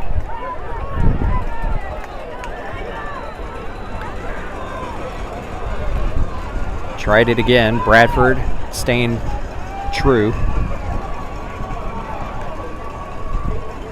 Chase Smith tries it again. No avail. I don't think Coco's going to try to go for this. Coach Schneider's going to think about this one, and this is probably a really good timeout right here. 4th down and 1. where the ball is positioned now, it's at the 22-yard line. That would be a 39-yard field goal. It's only a one-possession game. A field goal would make it a two-possession game. 47 seconds left here in the third quarter. Decision time here for Coach Schneider. How you want to handle this?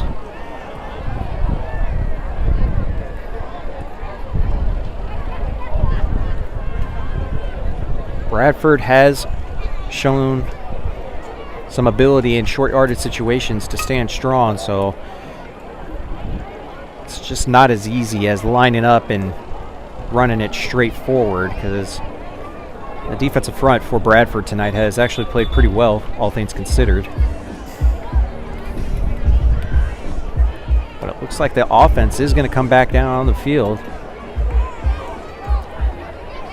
Chase Smith.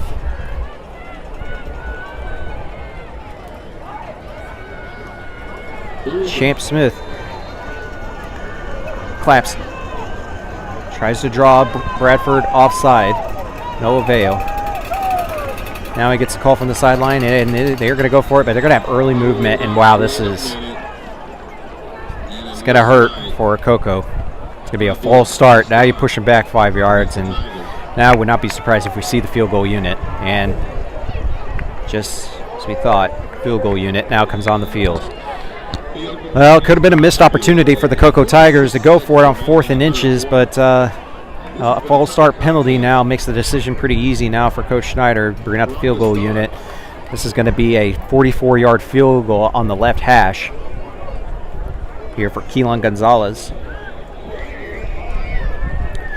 Not too much wind here tonight, so shouldn't have too much of an impact on this kick. Definitely don't want to block either, so. And the kick is low, and it is no good. I don't even think Bradford was trying to block that. It almost looked like they might have got a little bit of a hand on it, but it is a Kickoff Classic, so that's why you didn't see too many players on the line engaging, because in a Kickoff Classic on special teams, depending on how the coaches agree on certain parameters of the game, they may not try to go for blocks like that in a special team situation when it comes to kick. But regardless, the kick is no good. So now the ball is placed at the 20-yard line. Due to high school rules, that is a unique rule in high school football. No matter where the kick is, if they try to kick a field goal and it is no good, while in college and the NFL, it would go back to where the line of scrimmage was. In high school football, it actually goes back to the 20-yard line. So it essentially works as like a touchback. Bradford, now he gets the ball. Opportunity, rolls out. Side, throws the ball out of bounds, and it's going to be an incomplete pass with 35 seconds to go. Side coverage has played pretty well tonight, but we have an injured Tornado on the field. Can't see who that is. One of the receivers holding the back of his knee. That's number 21, Peyton Jones, the injured Tornado on the field. And that's a good sign. He gets up underneath his own power. Let's give him a big hand. He's up.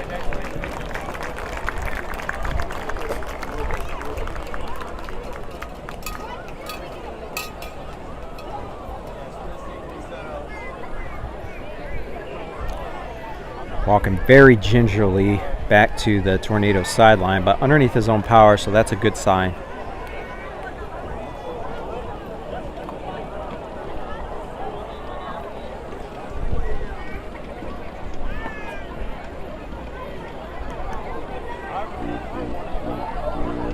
Of course, we had a scary injury last night on Space Coast Daily in the Space Coast Cedar Creek game.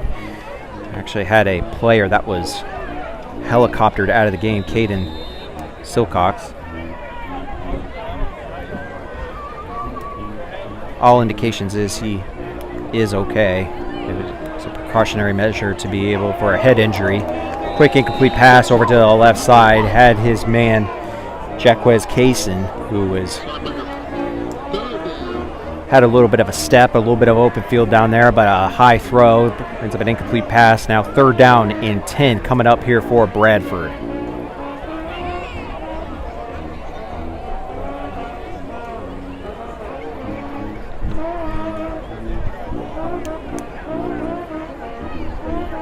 .30 to go here in the 3rd quarter. Cocoa Tigers hanging on for a 13-7 lead.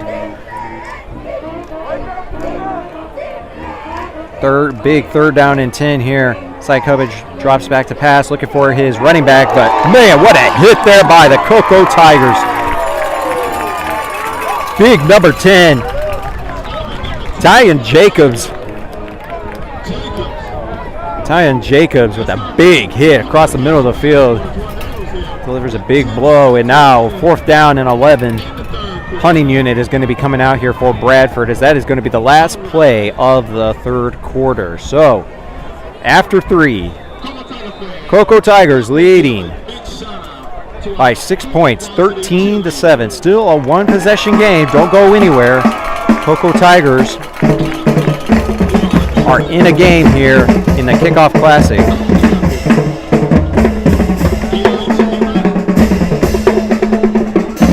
We're going to take a quick commercial break. We'll be right back here in just a little bit after this word from one of our sponsors, Eastern Florida State College.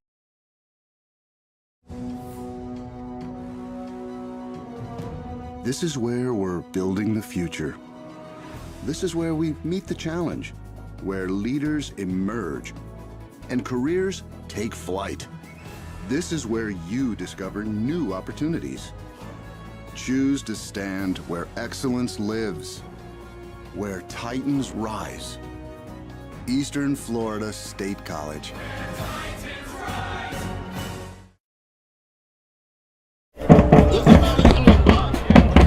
Welcome back into Cocoa, Florida, as the Cocoa Tigers have forced a 4th down here for Bradford. Bradford's punting unit comes out. They will be punting from left to right. Back to receive is McNeil. And got a little bit of a whistle. Once again, this is a Kickoff Classic, so there's unique rules when it comes to special teams tonight. Probably not going to see too many people trying to block the ball here tonight, as it's just being a exhibition, but still makes a great opportunity to make a play. And a pickup here for the Cocoa Tigers. Takes it up past midfield and fights his way up to the 45-yard line. That's McNeil. Good job there by McNeil to get it into tornado territory, and another injured tornado on the field. Rolling around in pain. Hopefully that's in the position of a cramp. But Cocoa getting an excellent field position here with 11:48 to go here in the 4th quarter. An opportunity to put some points up on the board, extend this lead, and make this a 2-possession game.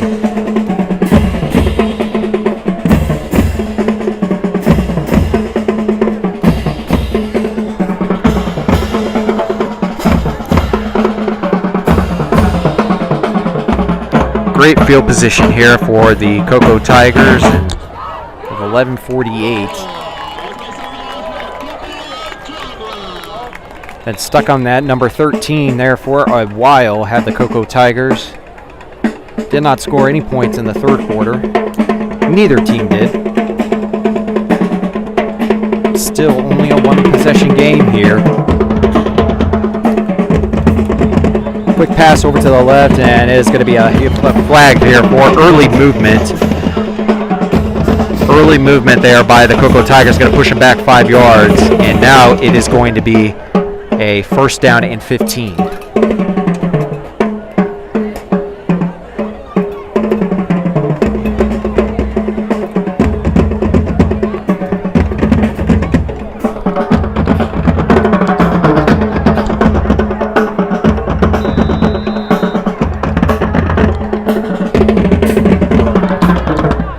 All right, so Cocoa Tigers 1st down and 15, all placed at the 49-yard line of Bradford. McCarthy in motion, gets out to the outside, swing pass it. He's got some more room, and he fights his way, gets his way forward, and is upended at about the 35-yard line.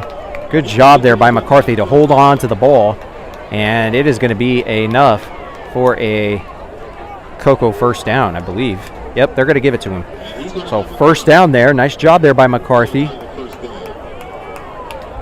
showcasing that great speed out of the backfield.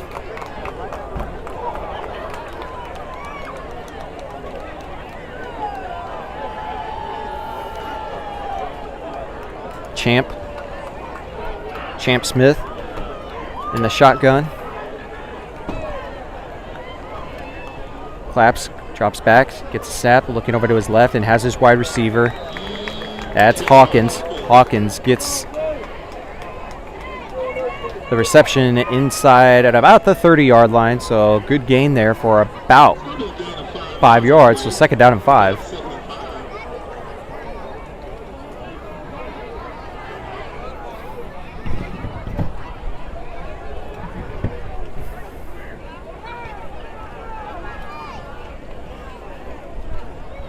Second down and 5 from the 30-yard line. Approaching the Urban Automotive red zone.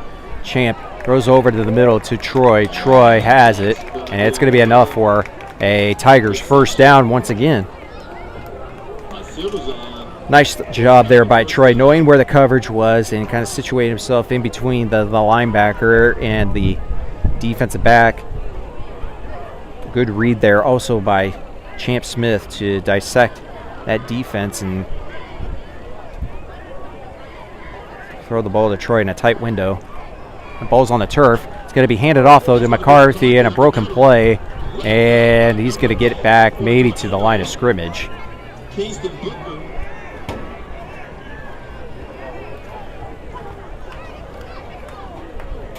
Maybe got back to the line of scrimmage, so he's going to be at second down and 10 here. Will be Champ Smith and the Cocoa Tigers offense.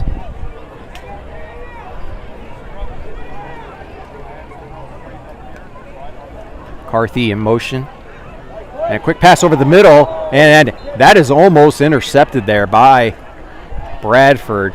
Champ Smith very fortunate that that ball was not picked off. I could see what he was seeing. He saw Tank White cross in the middle of the field, but ball was just slightly behind the receiver, which set that up for almost an interception by the defender. Cocoa very fortunate that ball was incomplete, so third down and long coming up here for the Tigers.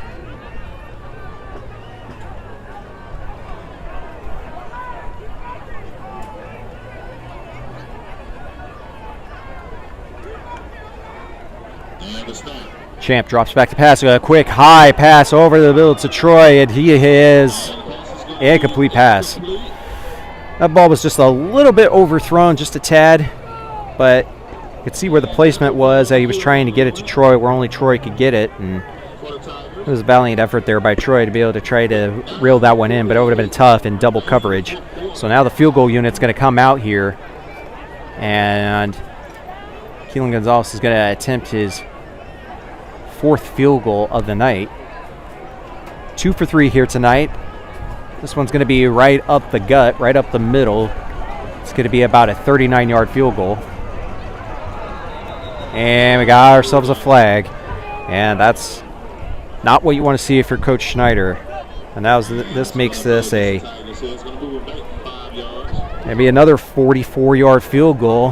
And if that sounds familiar, the last field goal he had was a 44-yard field goal on the other side of the field, and that one was a complete miss. And now he's going to get a chance to rectify that, going the other way.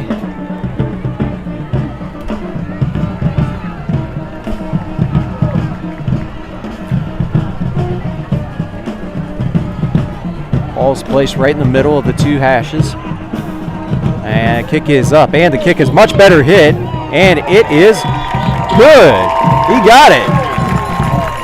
That's a big field goal right there for the Cocoa Tigers as they now move the score to a 2-possession lead. 16-7, the Cocoa Tigers now lead Bradford with a little bit of breathing room at the moment. with 9:41 to go here in the fourth quarter. Still a lot of time left to go here in this game with 9:41 to go. But definitely a little bit of a sigh of relief here from the Cocoa faithful, having a 2-possession lead now with underneath 10 minutes.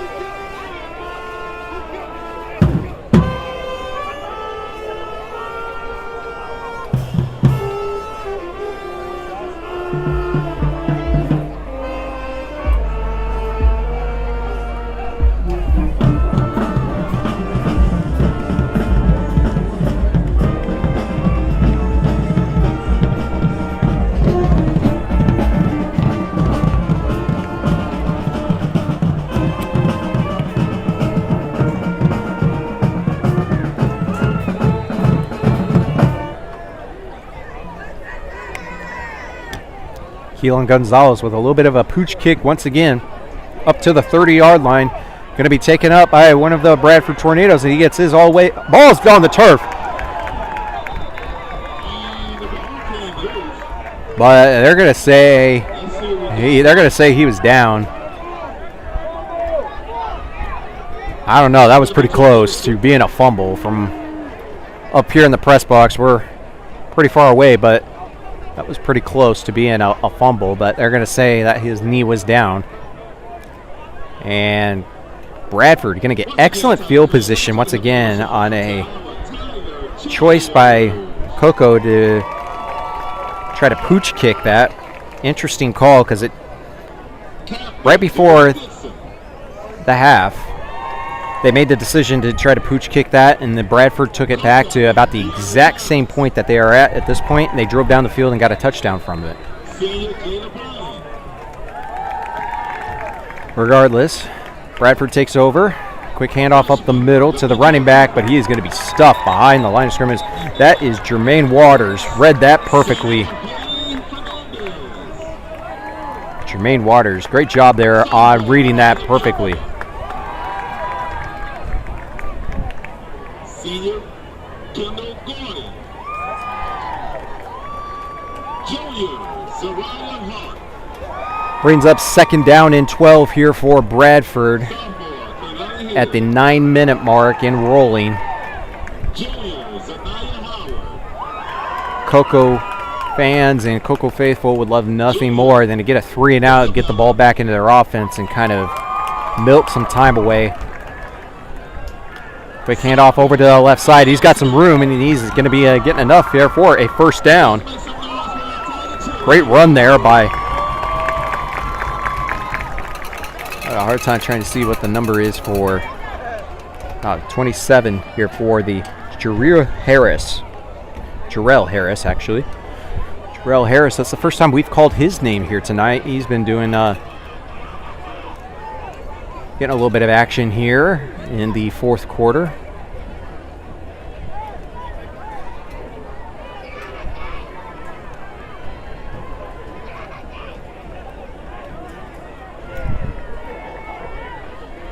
Stay tuned after the game. We're going to have an interview with Coach Schneider after the game and player of the game as well,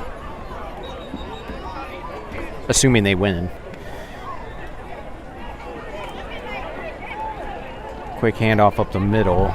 Gets enough for about 2 yards. Makes this 3rd down a little bit more manageable. It's going to be about 3rd down and along 2 yards.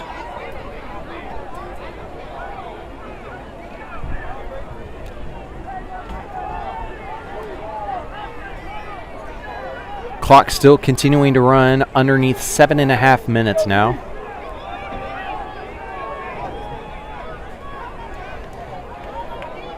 Jarrell Harris.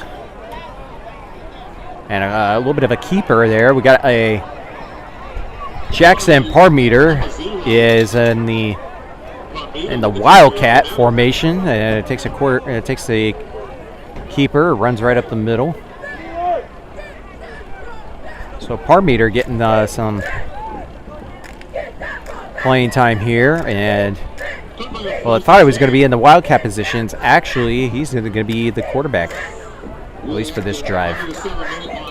Takes over for Cy Cubbage.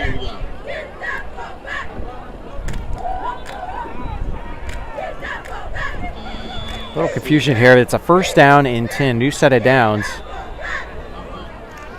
And clock back now running. Next timeout will be an official's timeout for a water break. Quick run over to the right. Jarrell gets inside the 40-yard line, gets enough for about 3 yards to be second down and 7 coming up here for the Tornadoes. If you have lost your cell phone, anybody lost a cell phone? They got a cell phone over at the home gate. Clock continues to run at 6:15 now. Tigers up 16-7. Bradford has any chance in trying to come back in this game. They need to score on this drive. Another keeper there by Jackson. Jackson gets to the outside and fights his way up to about the 30-yard line.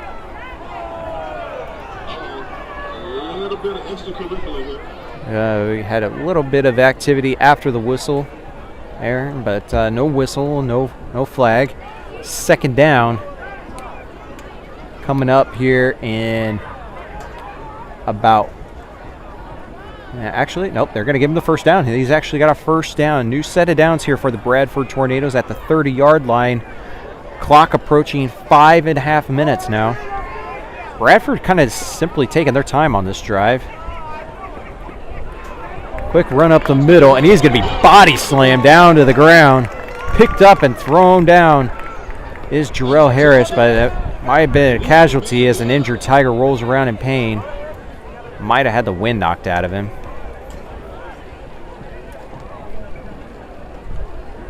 That's all you're really hoping if it's you're a Cocoa Tigers fan. Let's give him a big hand. He was in on that hit.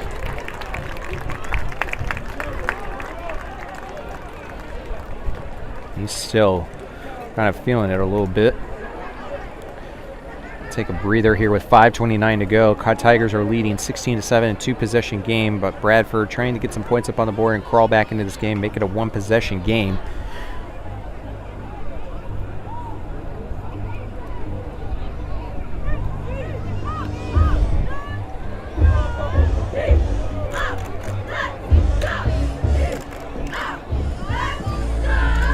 They tend to the injured player.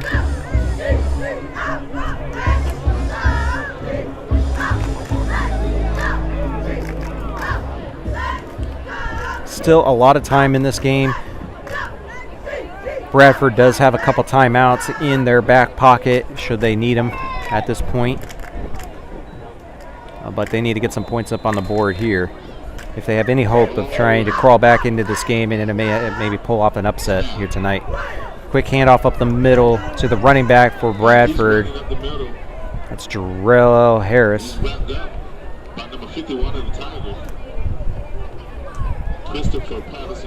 So now got a third down and very long here. Opportunity for Cocoa. Third down in 9 yards for Bradford. Two wide receivers set to the left. Two wide receivers set to the right. Another quarterback keeper here for Jackson Parmeter. He's going to fight his way up to about the 25-yard line, taken down. He's going to be short of a first down. Now it's decision time for Bradford. What do they choose to do here? This would be, actually, they're going to give a forward progress up to the 24-yard line, so this would be about a 41-yard field goal if they wanted to attempt that and make it a one-possession game.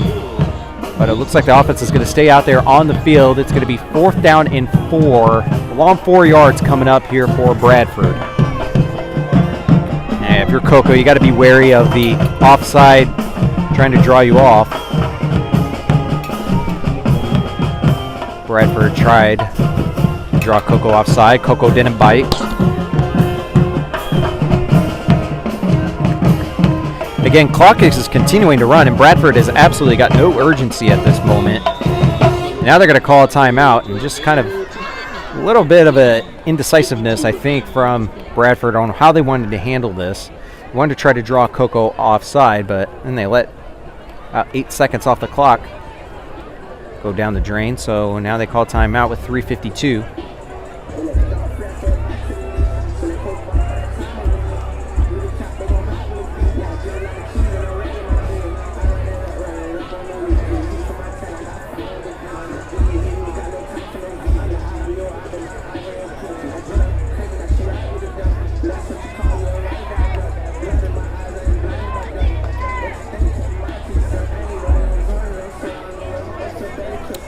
Well, they're going to attempt this field goal, and this is going to be a no easy field goal here. It's going to be a 41-yard field goal on the right hash. Kicking this, it's going to be number 18. And kick is up, and the kick is no good. Not really even close. Tyler Stapp absolutely had no chance for that for the Bradford Tornadoes, and now Cocoa takes over at the 20-yard line after the missed kick. Now Cocoa has every opportunity to try to milk this clock down and hold on for a victory here. With 3:47 remaining in this ball game. Cocoa Tigers leading 16-7.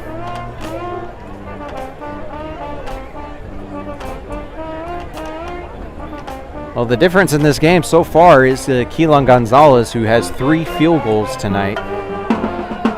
That is the difference so far between the 2 touchdowns between Cocoa and Bradford. It's Keelan Gonzalez's 3 field goals that have made the difference in this game.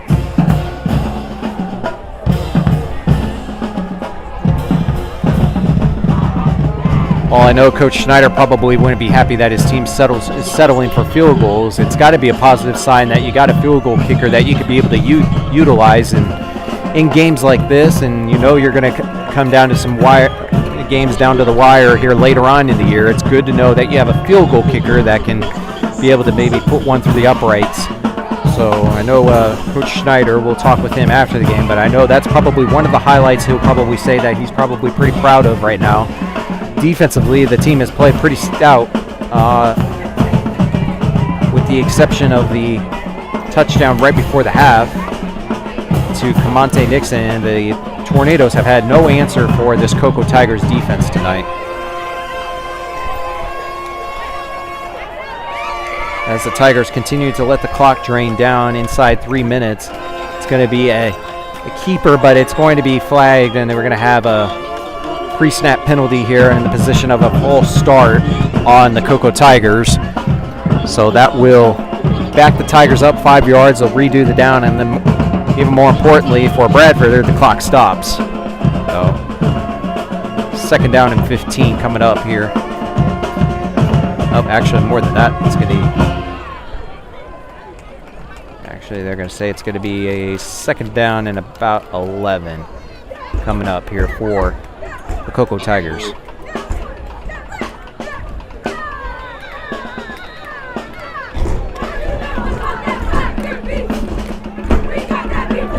Tank White in the backfield, fights his way, gets his way up, and gets absolutely pummeled at the end of that play.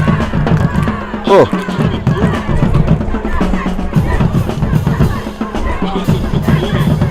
Actually, that was Javian Scott. Javian Scott, number 2, who absolutely got run over.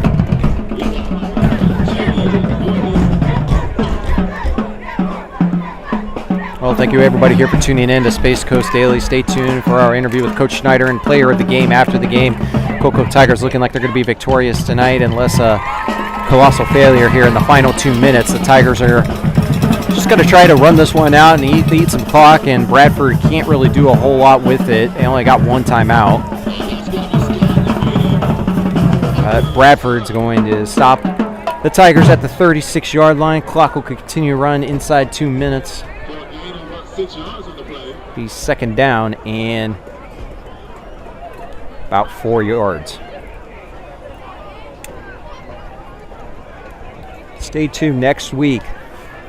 We're going to be at the big one between the Cocoa Tigers traveling to Merritt Island to take on the Mustangs. Head coach Murray and Coach Schneider square off next week in that big game that's going to be on Space Coast Daily at the O-Dome. Little jet sweep, a handoff to the wide receiver. That's Jamal. No, we got a flag though. Jamal Smith was the ball carrier, but it's going to be coming back for a hold. Negate the great gain there. Would have been a 1st down.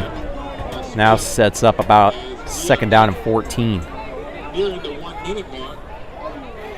More importantly, though, the clock continues to run here for the Cocoa Tigers. They're going to be victorious here tonight in this Kickoff Classic, but next week the season kicks off against the Merritt Island Mustangs in week 1 of the high school football season in their pursuit for the 4th straight state championship.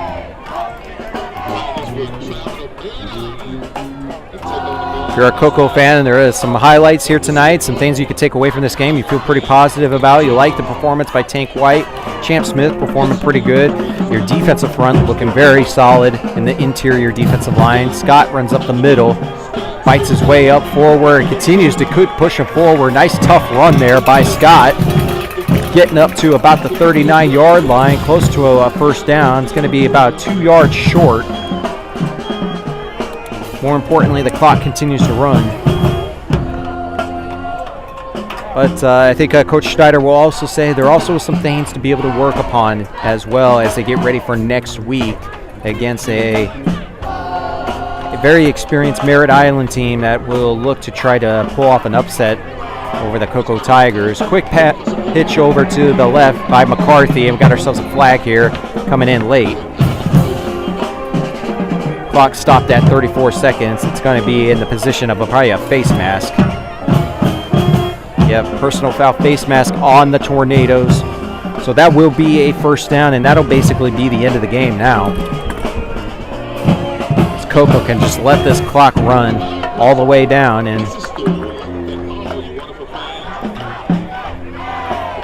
we want to make sure we thank our sponsors, Health First, Eastern Florida State College, All Points, for their great support that they do every year for high school sports here in the county. We want to make sure we thank them for their great support. Erdman Automotive, Health First, All Points. Thank you to our great sponsors for their support this season. But the Tigers going to let the clock run out, and the Tigers will win the Kickoff Classic 16-7 here today, as they will look towards next week as they take on the Merritt Island Mustangs. Week 1 of the high school football season next week. Congratulations to the Cocoa Tigers. Their home opener will be in 2 weeks as they host the Mainland Buccaneers in 2 weeks. That game will be on August 29th. But the first game of the season next week, August 22nd, against the Merritt Island Mustangs, will be on SpaceCoastDaily.com. Stay tuned for SpaceCoastDaily.com for all your news and information and sports coverage. We greatly appreciate your support here tonight. Zach Clark here signing off. Thank you, everybody, here for tuning in tonight. This broadcast was brought to you by Eastern Florida State College, Erdman Automotive, Health First, and all the great support. We thank you to everybody for helping support local high school sports in and around Brevard County. Cocoa Tigers victorious tonight, 16. Bradford 7. Cocoa Tigers move on to next week, take on the Merritt Island Mustangs. We thank you for tuning in here on SpaceCoastDaily.com. We'll see you next week here at the O-Dome as Cocoa Tigers travel to Merritt Island. Thank you for everybody. Signing off here, Zach Clark. Thank you for all your support. We'll see you next week.